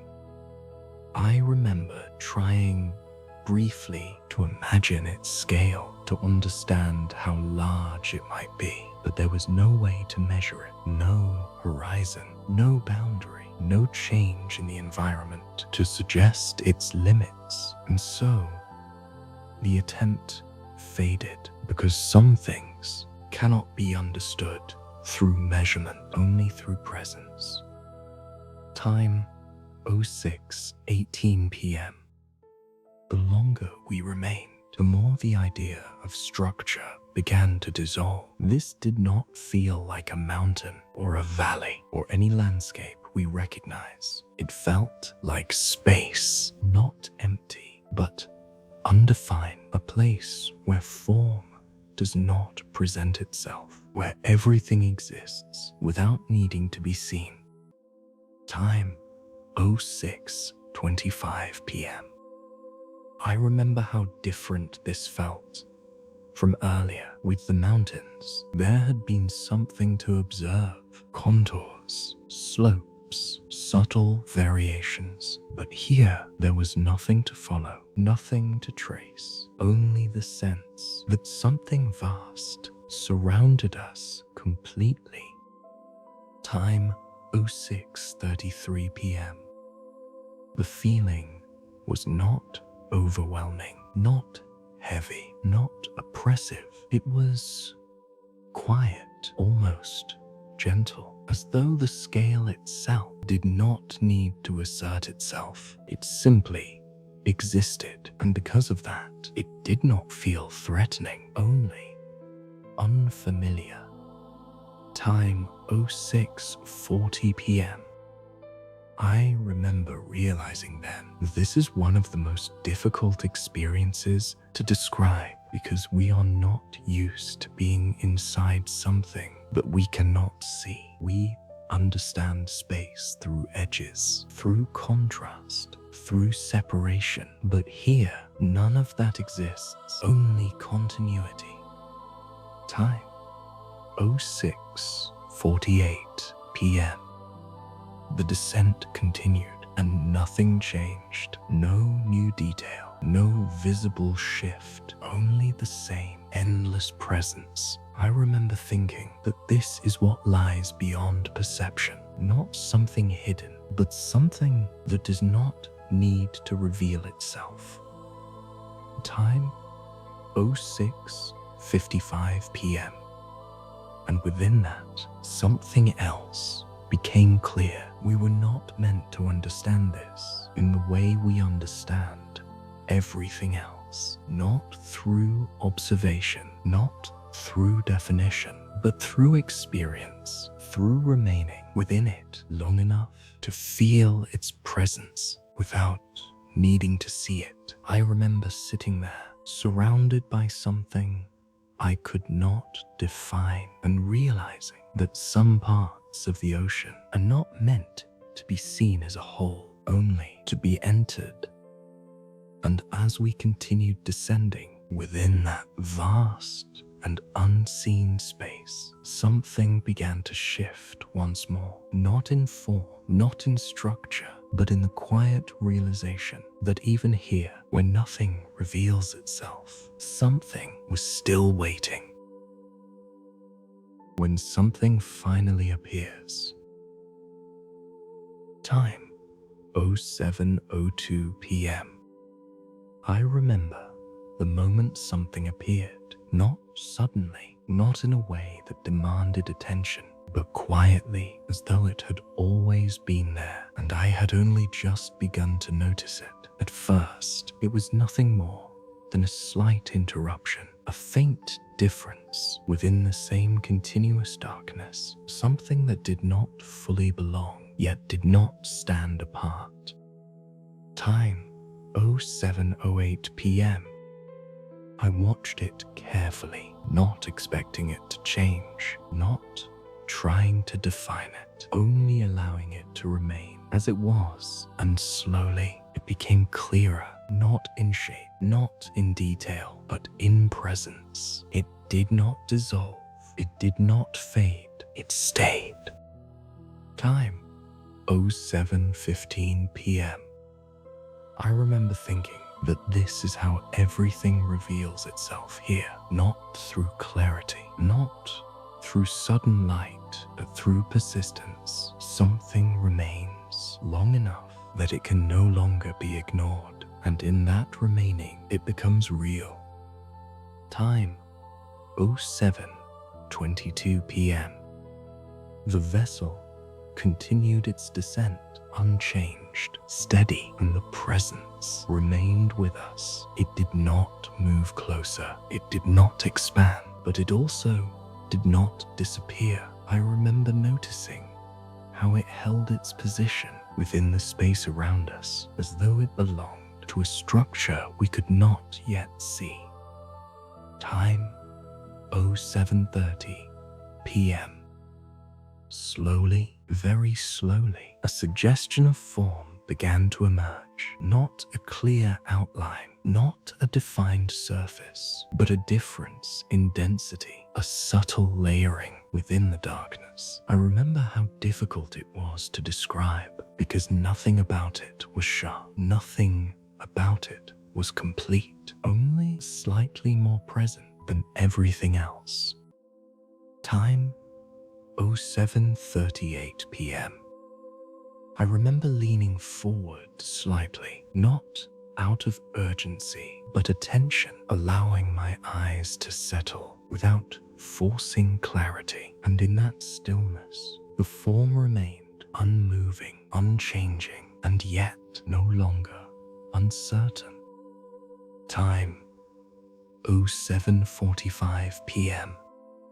It was not small. That much was clear. Even without seeing its full extent, it did not feel contained. It extended beyond what I could observe, not in visible distance, but in presence. I remember thinking that this must be part of the same landscape, but deeper, less willing to reveal itself. Time 07:53 p.m. The idea of structure returned, but in a different way, not as a surface we could follow, not as a mountain we could trace, but as something that existed within the darkness without separating itself from it. I remember how quiet that felt, because there was no moment of discovery, no clear reveal, only a gradual understanding that something had always been there. Time 08 p.m. The longer we remained, the more the presence began to settle, not into shape, but into certainty. It was no longer a possibility, no longer a suggestion. It was simply there. I remember realizing then, this is how perception works. In a place where nothing is visible, you do not see something clearly. You become aware of it. Time 08:08 p.m. I remember how calm that felt, because there was no urgency to understand it, no need to define its edges, no need to measure its size. It did not require explanation. It only required presence to remain long enough for it to exist without being questioned. Time 08:15 p.m. The vessel continued downward, and the form remained, not changing, not revealing more, only existing in the same quiet way as everything else. I remember thinking that this is what lies deeper in the ocean, not emptiness, not absence, but things that do not reveal themselves until you are already within them. Time 08:23 p.m. And within that realization, something shifted again, not outside, but within the experience itself, because this was no longer about discovering something new. It was about recognizing what had always been there. I remember sitting there, watching something that never announced its presence, and realizing that in the deepest parts of the ocean, nothing appears until you are ready to notice it.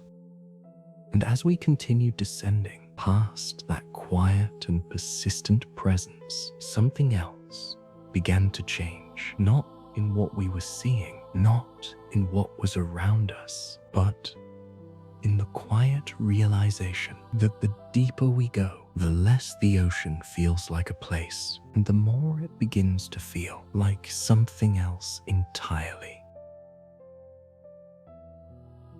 When the ocean stops feeling like a place.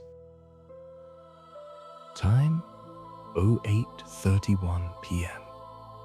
I remember the moment the ocean stopped feeling like a place, not suddenly, not in a way that could be clearly defined, but gradually, in the same quiet way, everything else had changed. At first, nothing was different. The darkness remained, the depth continued, the presence around us unchanged, and yet something about the experience began to shift.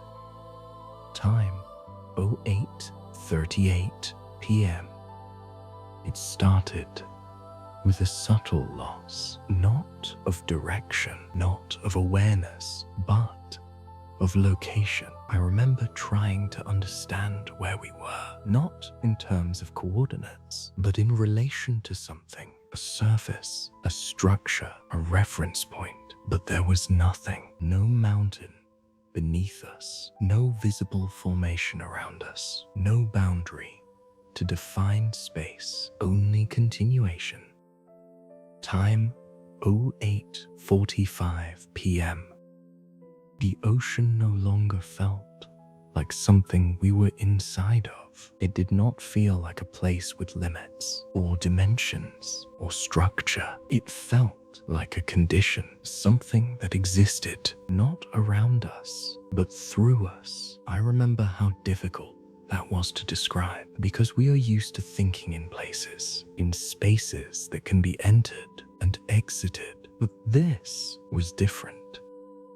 Time 08:52 p.m.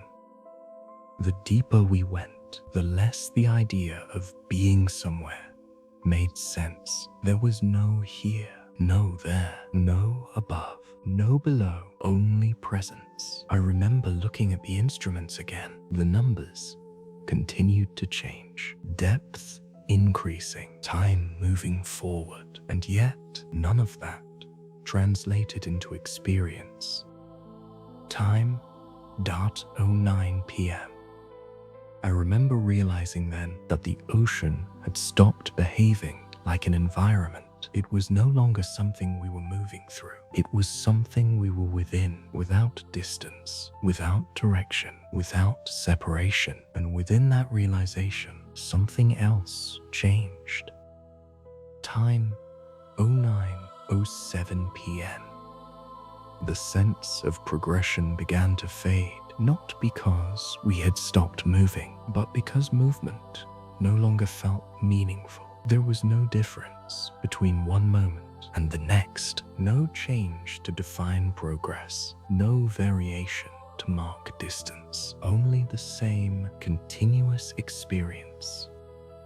Time, 09:15 p.m.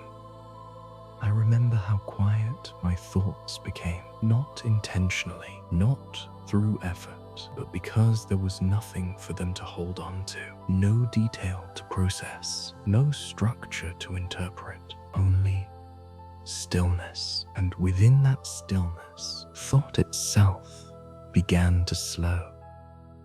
Time, 09:22 p.m. The ocean was no longer something I was observing. It was something I was experiencing without separation. There was no boundary between the observer and the environment, no distinction between what was inside and what was outside. Everything felt continuous. Time, 09:30 p.m. I remember thinking that this is what happens when a place becomes too vast to be understood as a place. It stops being something you are in and becomes something that simply is. Time, 09:38 p.m. The darkness remained unchanged. The depth continued. The presence around us silent, and yet everything felt different. Not because the ocean had changed, but because the way it was experienced had. Time, 09:45 p.m. I remember sitting there, not trying to understand it anymore, not trying to define it, only allowing it to exist as it was. And in that moment, something settled. A kind of quiet acceptance that this was not something to be explored in the usual sense, but something to be experienced without needing to understand it fully. Time, 09:53 p.m. And within that acceptance, everything became simpler. There was no need to measure distance, no need to track time, no need to identify structure, only presence, only stillness, only the quiet continuation of something that did not need to reveal itself. I remember realizing then that the ocean had not changed. We had, and what once felt like a place had become something else entirely.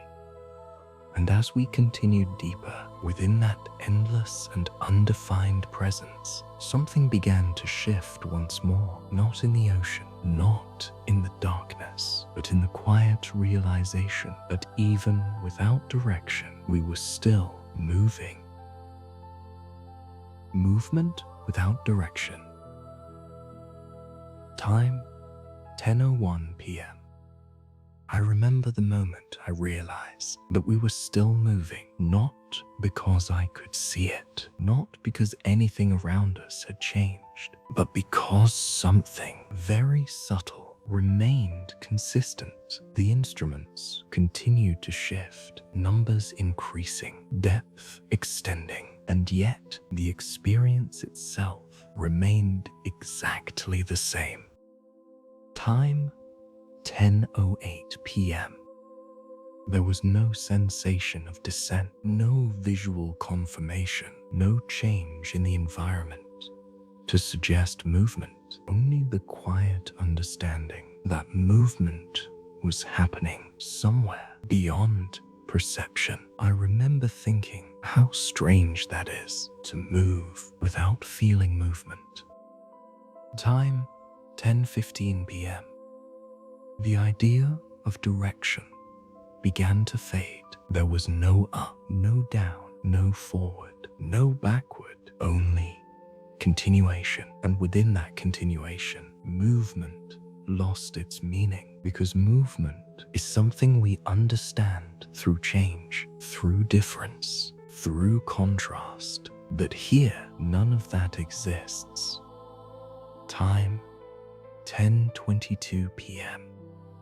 I remember trying to imagine the path we were taking, to visualize the descent, to understand where we were going. But there was no way to do it. No reference point, no structure, no map that could describe this space. Only the knowledge that we were not where we had been before. Time 10:30 p.m. And yet, even that knowledge felt distant, because nothing about the experience reflected that change. The darkness remained. The stillness continued. The presence around us unchanged. I remember realizing then that movement does not always require direction. Sometimes it simply continues. Time 10:38 p.m. The vessel moved. That much was certain, but it did not feel like we were going anywhere. No destination, no arrival, only the quiet progression of something that did not need to reach a point. I remember how calming that felt, because there was no expectation, no sense of needing to get somewhere, only the experience of being carried through something continuous. Time 10:45 p.m.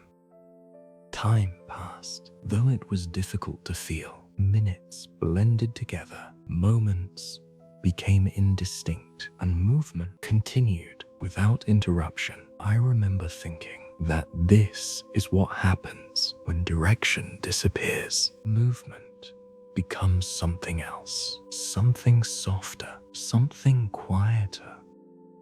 Time 10:52 p.m.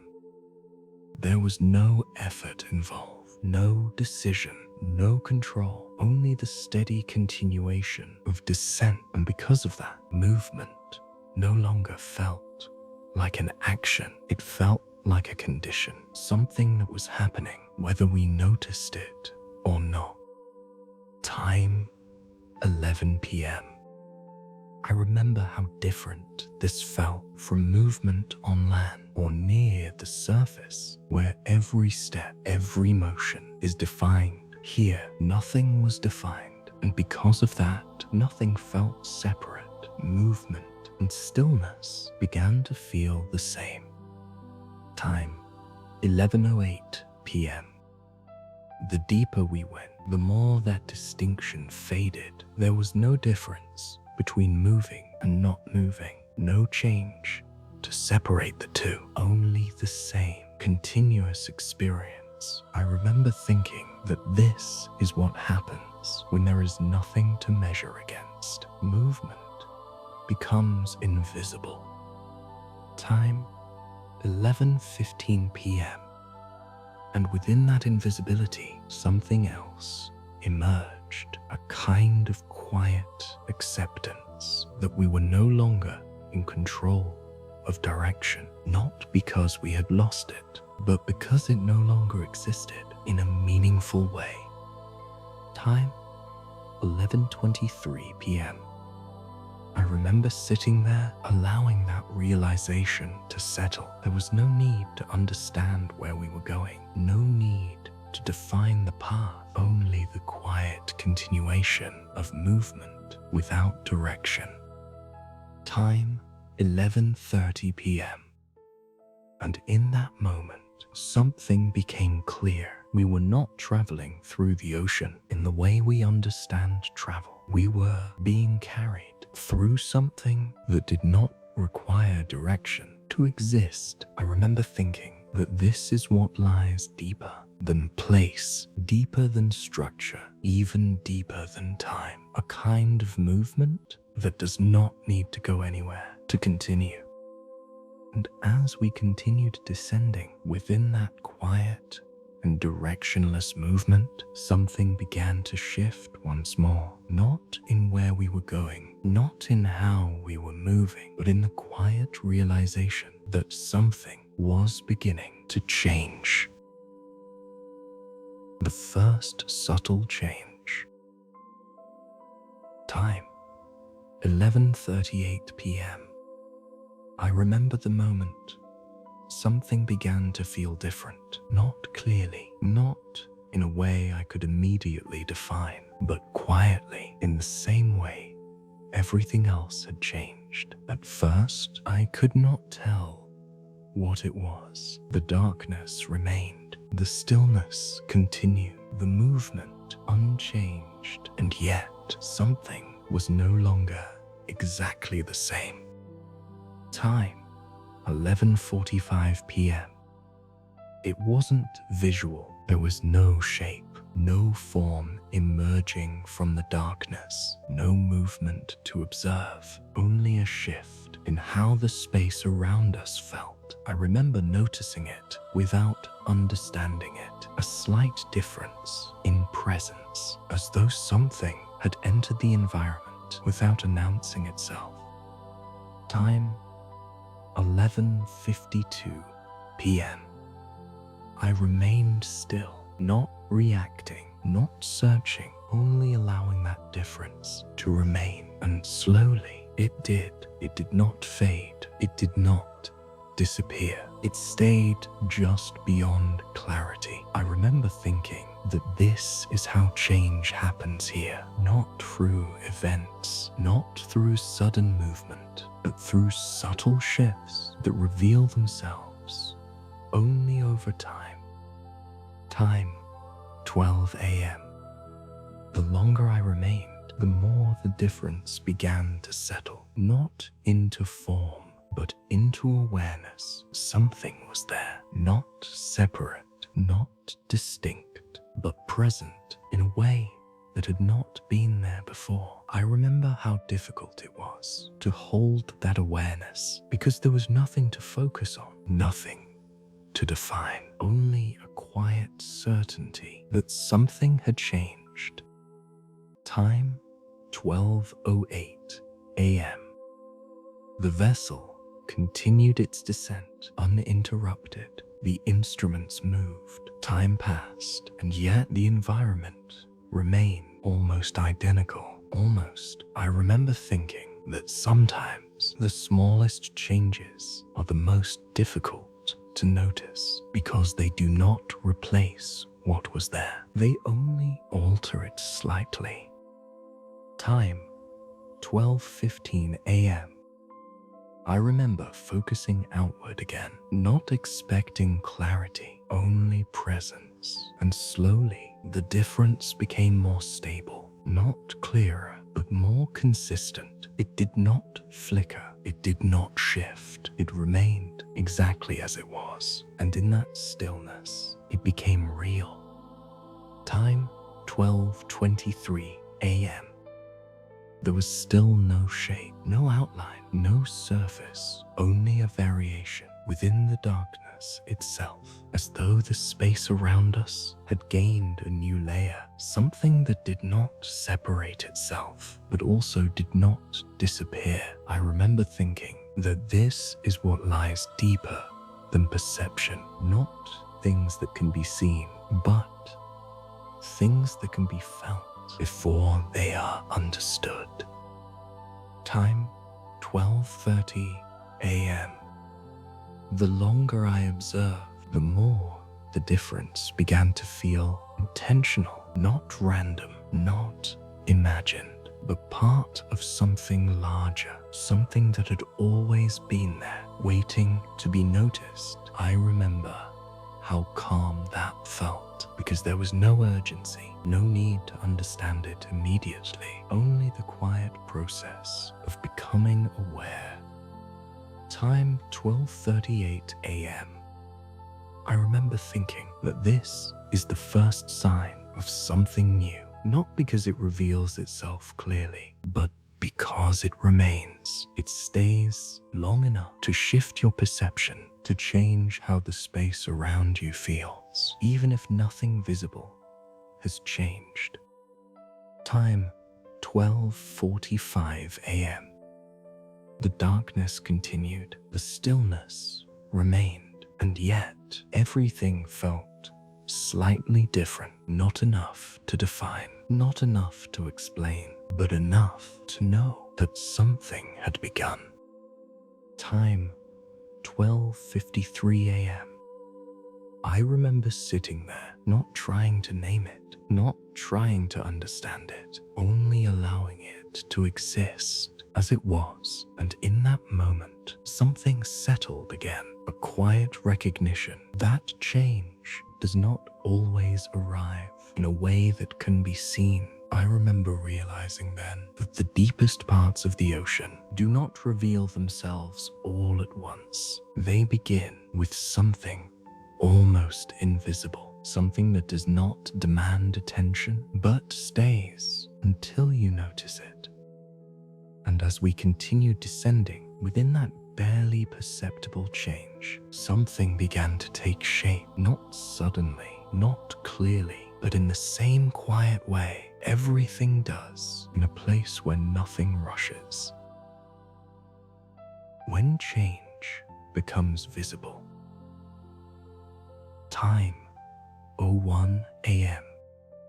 I remember the moment that change became visible, not suddenly, not with clarity, but enough that it could no longer be mistaken for nothing. At first, it was only a faint distinction, a difference in how the darkness held itself, something that did not fully separate, yet no longer blended completely. I remember watching it quietly, not trying to define it, only allowing it to remain.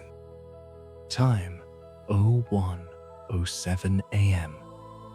And slowly it did. The presence that had once felt almost imperceptible began to take on a kind of form, not a clear shape, not a defined structure, but something more stable, something that did not shift with perception. I remember thinking that this is what visibility looks like in a place where nothing is clearly seen.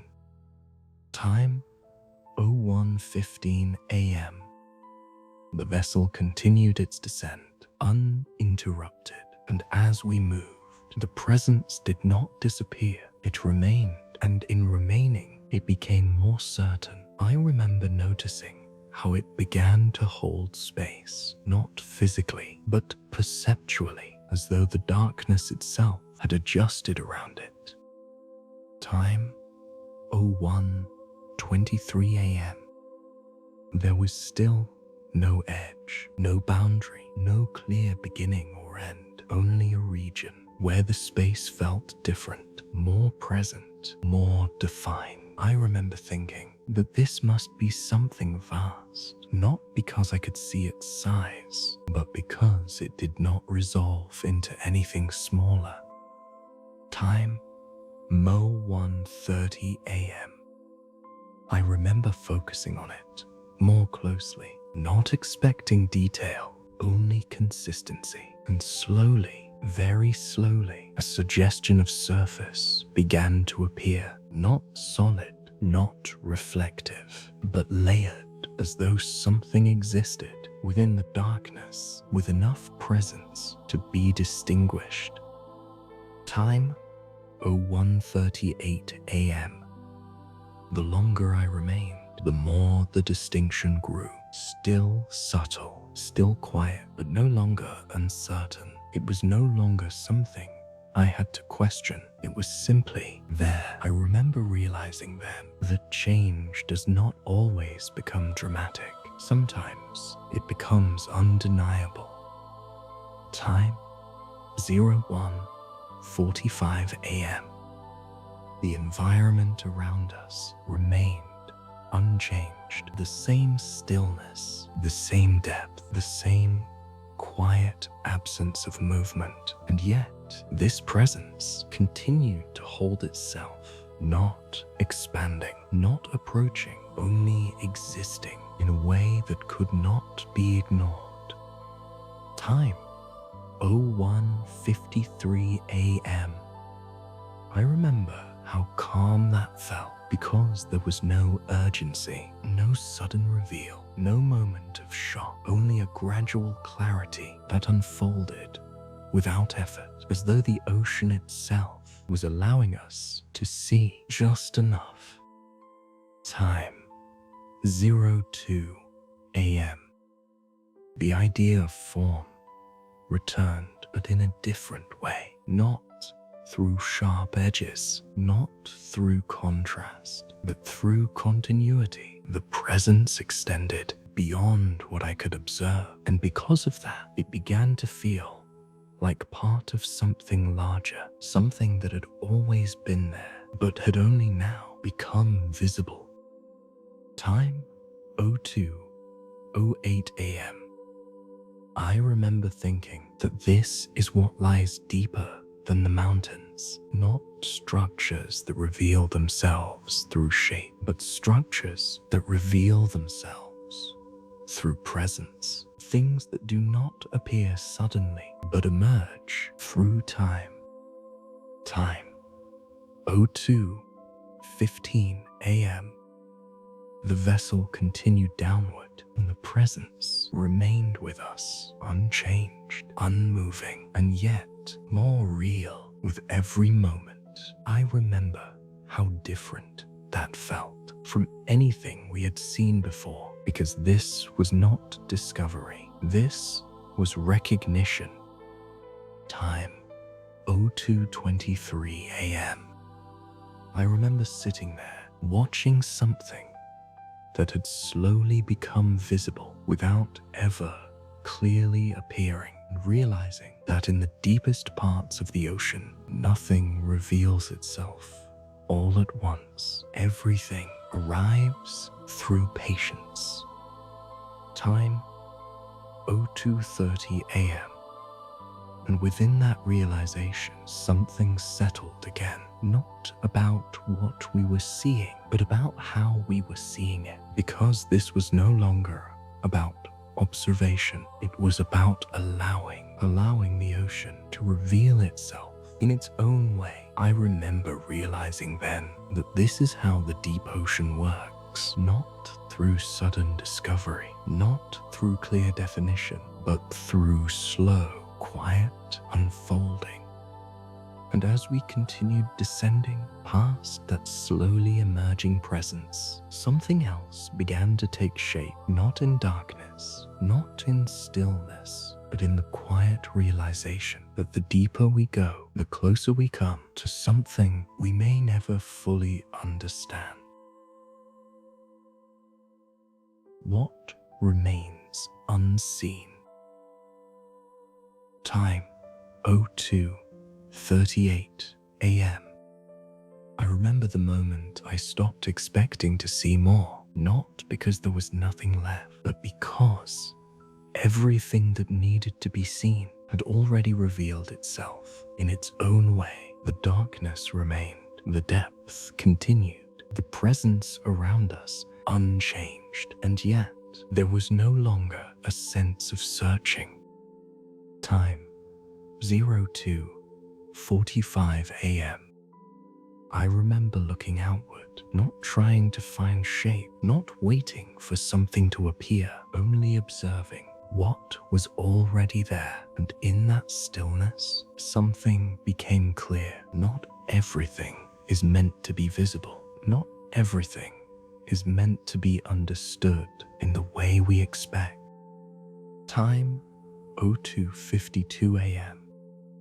The ocean beneath us continued as it always has, silent, unmoving, vast beyond perception. And within that vastness, there were still things we had not seen, not because they were hidden, but because they did not reveal themselves easily.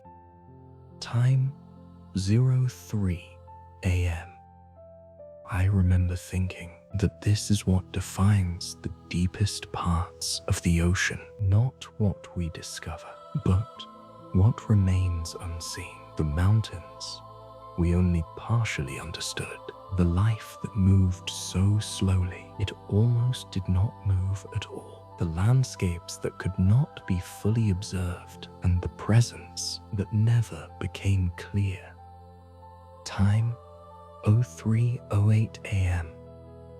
None of it was incomplete. None of it was missing. It simply existed without needing to be fully known. I remember how different that felt, because we are used to understanding things through completion, through clarity, through definition. But here, none of that was required.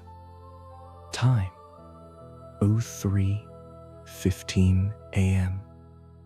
The vessel remained steady. The instruments continued. Time moved forward, and yet the experience itself felt complete. Not because we had reached an end, but because there was no clear boundary between beginning and ending, only continuation. Time 03:23 a.m. I remember sitting there, allowing that realization to settle. There was no final discovery, no moment where everything became clear, only a quiet understanding that some things do not reveal themselves completely. Time 03:30 a.m. And within that understanding, there was something calm, something that did not require resolution, because the ocean does not need to be finished. It does not need to be fully explored. It simply continues. Time 03:38 a.m. I remember thinking that this is what remains when we stop trying to define everything, a space where things exist without needing to be explained, where presence is enough. Time 03:45 a.m. The darkness remained unchanged. The depth continued, the silence complete, and yet nothing felt missing. Nothing felt unfinished. Only stillness, only presence, only the quiet continuation of something that does not need to end. Time 03:53 a.m. I remember realizing then that what we had experienced was not a journey in the way we usually understand it. It had no clear path, no defined destination, only a gradual unfolding of something that was already there. Time 04 a.m. And perhaps that is what the deep ocean teaches. Not how to discover, not how to define, but how to remain, how to exist without needing everything to be clear. I remember sitting there in the quiet, in the darkness, in the presence of something vast, and realizing that what remains unseen is not something missing, but something that simply does not need to be seen. And as we remained there, within that quiet and endless depth, something else began to settle, not in the ocean, not in the darkness, but in the quiet realization that perhaps we were never meant to see it all. Not everything needs to be known. Time 04:08 a.m. I remember the moment the need to understand began to fade. Not completely, not all at once, but quietly, in the same way everything else had changed. At first, it was still there, a gentle curiosity, a subtle desire to make sense of what we had seen, to connect it, to define it, to understand it fully. Time 04:15 a.m. But the longer I remained, the less that need seemed necessary. There was nothing missing, nothing unresolved, nothing that required explanation, only presence, only the quiet continuation of everything as it was. I remember how unfamiliar that felt, because we are used to seeking answers, to filling in the unknown, to completing what feels incomplete. Time 04:23 a.m. And yet, here nothing felt incomplete.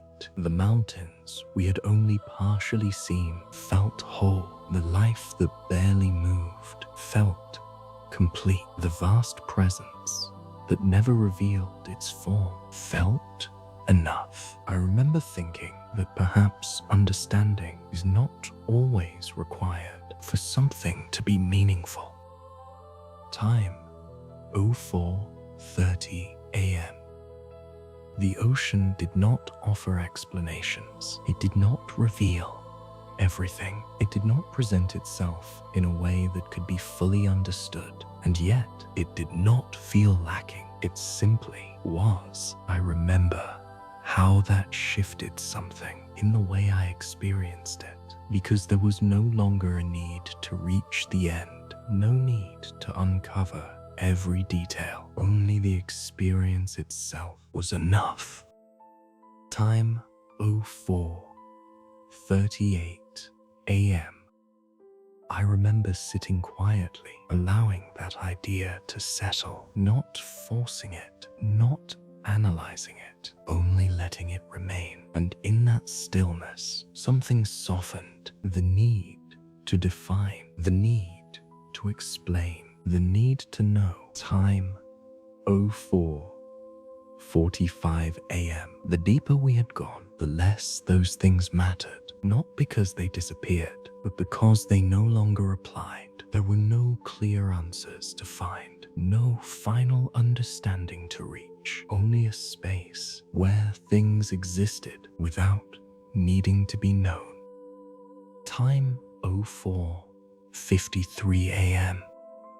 I remember thinking that this is something we rarely experience, a place where not knowing does not feel uncomfortable, a place where uncertainty does not need to be resolved because nothing here demands it. Time 05 a.m. The darkness remained, the stillness continued, the depth unchanged, and within that, everything felt settled. There was no tension, no urgency, only a quiet acceptance of what was there and what was not. Time 05:08 a.m.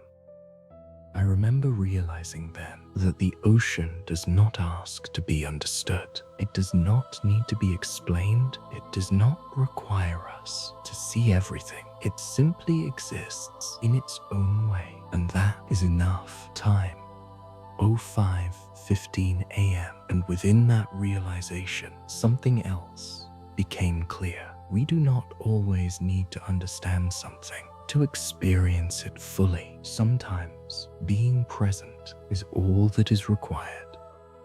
Time 05:23 a.m. I remember sitting there, not searching, not questioning, only observing. And for the first time, there was nothing more to ask, nothing more to find, only the quiet continuation of something that did not need to be completed. Time 05:30 a.m. The ocean remained vast, unseen, unfinished, and yet nothing felt incomplete, because not everything needs to be known to be whole. I remember realizing then that what we had experienced was not about discovering everything, but about allowing something to exist without needing to understand it. And as we remained there, within that quiet acceptance, something else began to settle, not in the ocean, not in the darkness, but in the quiet realization that perhaps what matters most is not what we see, but how we experience what remains unseen. The quiet meaning of the deep. Time 05:38 a.m. I remember the moment the experience stopped feeling like an exploration and began to feel like something else. Not something larger, not something more important, but something quieter. At first, I could not define it. There was no clear shift, no moment where one understanding replaced another, only a gradual change in how everything was being held. Time 05:45 a.m. The ocean around us remained the same, the darkness unchanged, the stillness complete, and yet the way it felt began to soften, not because anything had become clearer, but because nothing needed to be. I remember realizing that meaning here did not come from discovery. It did not come from understanding. It came from something else. Time 05:52 a.m. It came from presence, from remaining without needing anything to happen, from observing without expecting something to appear, from being without needing to define where you are. I remember how simple that felt and how unfamiliar, because we are used to searching for meaning, to building it, to connecting it to something else. Time 06 a.m. But here, meaning was not constructed. It was not explained. It did not need to be found. It was already there in the stillness itself. I remember sitting quietly, allowing that idea to settle, not forcing it, not questioning it, only letting it exist as everything else did. Time 06:08 a.m. The deeper we had gone, the less everything required interpretation. The mountains had not needed to be understood. The life had not needed to be explained. The vast presence had not needed to reveal itself. And yet none of it felt empty. None of it felt without meaning. Time 06:15 a.m. I remember thinking that perhaps meaning is not something we add to experience. Perhaps it is something that emerges when we stop trying to define it, when we stop asking what something is and simply remain with it. Time 06:23 a.m. The ocean does not explain itself. It does not guide perception. It does not shape understanding. It simply exists in a way that allows everything else to settle. I remember how that changed the way I experienced it, because there was no longer a need to interpret, only a need to remain present. Time 06:30 a.m. I remember watching the darkness, not expecting anything to appear, not searching for form, only allowing it to be what it was. And in that moment, it no longer felt empty. It felt complete. Time 06:38 a.m. The stillness was no longer something to notice. It became something to rest in. The depth was no longer something to measure. It became something to experience. And the unknown was no longer something to resolve. It became something to accept. Time 06:45 a.m. I remember realizing then that this is what the deep ocean offers. Not answers, not clarity, but a different way of experiencing things, a way that does not depend on understanding. Time 06:53 a.m. And within that, there was something very quiet, something that did not demand attention, something that did not require effort, only presence, only stillness, only the gentle continuation of something that does not need to be explained. Time 07 a.m.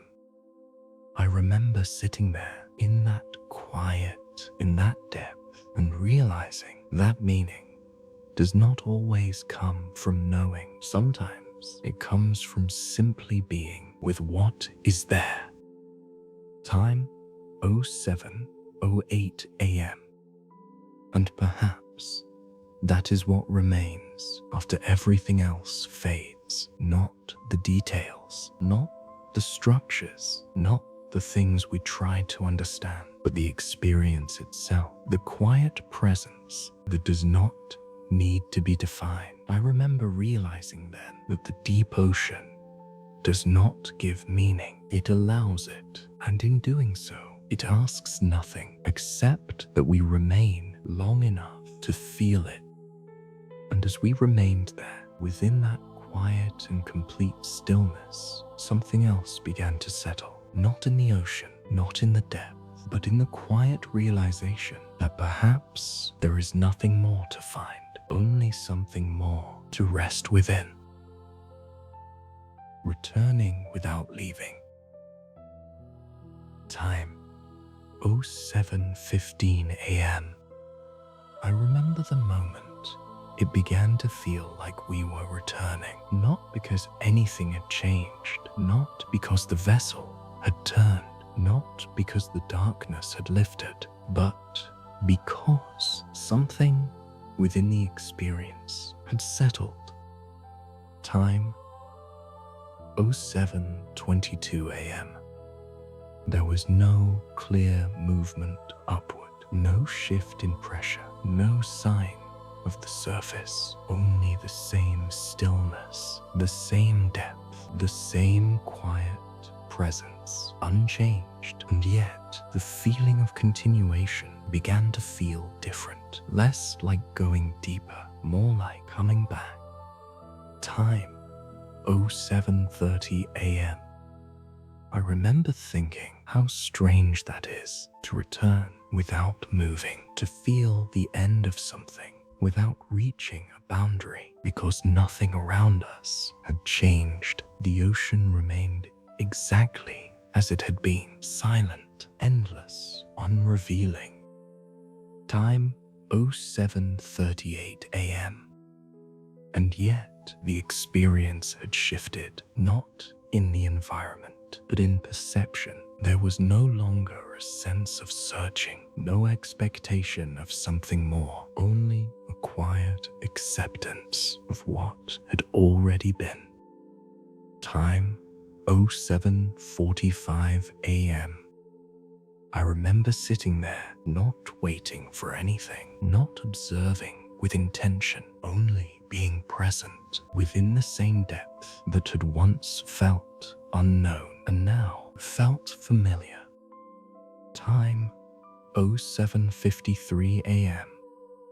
The darkness remained, but it no longer felt distant. The stillness continued, but it no longer felt separate. Everything that had once felt vast, unreachable, undefined, now felt settled. Time 08 a.m. I remember realizing then that returning does not always mean leaving. Sometimes it means understanding what was already there. Understanding, not through clarity, but through presence. Time 08:08 a.m. The ocean had not changed. The mountains were still there. The unseen landscapes remained unseen. The life that barely moved continued as it always had, and yet the experience of it was no longer the same. Time 08:15 a.m. I remember thinking that perhaps nothing had been discovered, nothing had been revealed completely, nothing had been explained, and still everything felt complete. Time 08:23 a.m.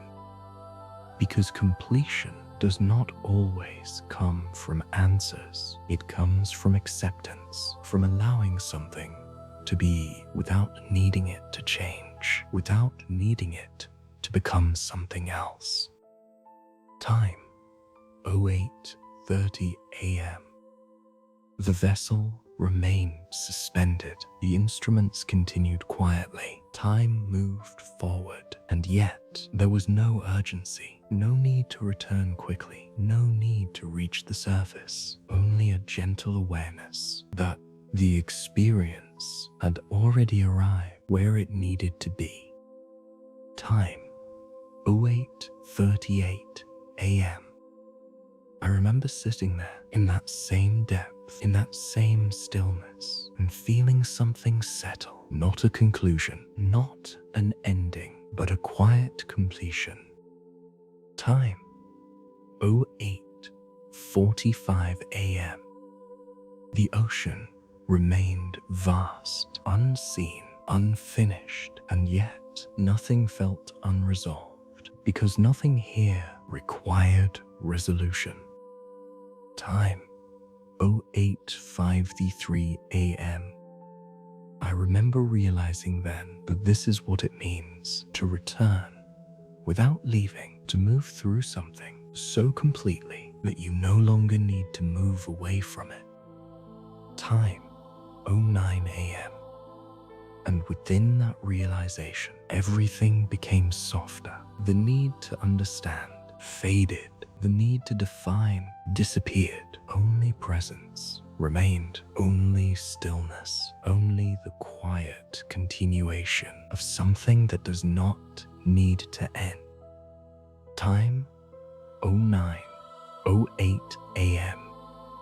I remember thinking that perhaps this is where we always arrive, not at the surface, not at a destination, but at a place within the experience itself where nothing more is required. And as the ocean continued, unchanged, endless, and completely still, I realized that we had never truly left anything behind, and there was nowhere we needed to go. And if you're still here, still listening, still drifting, you may begin to notice that the quiet is still with you.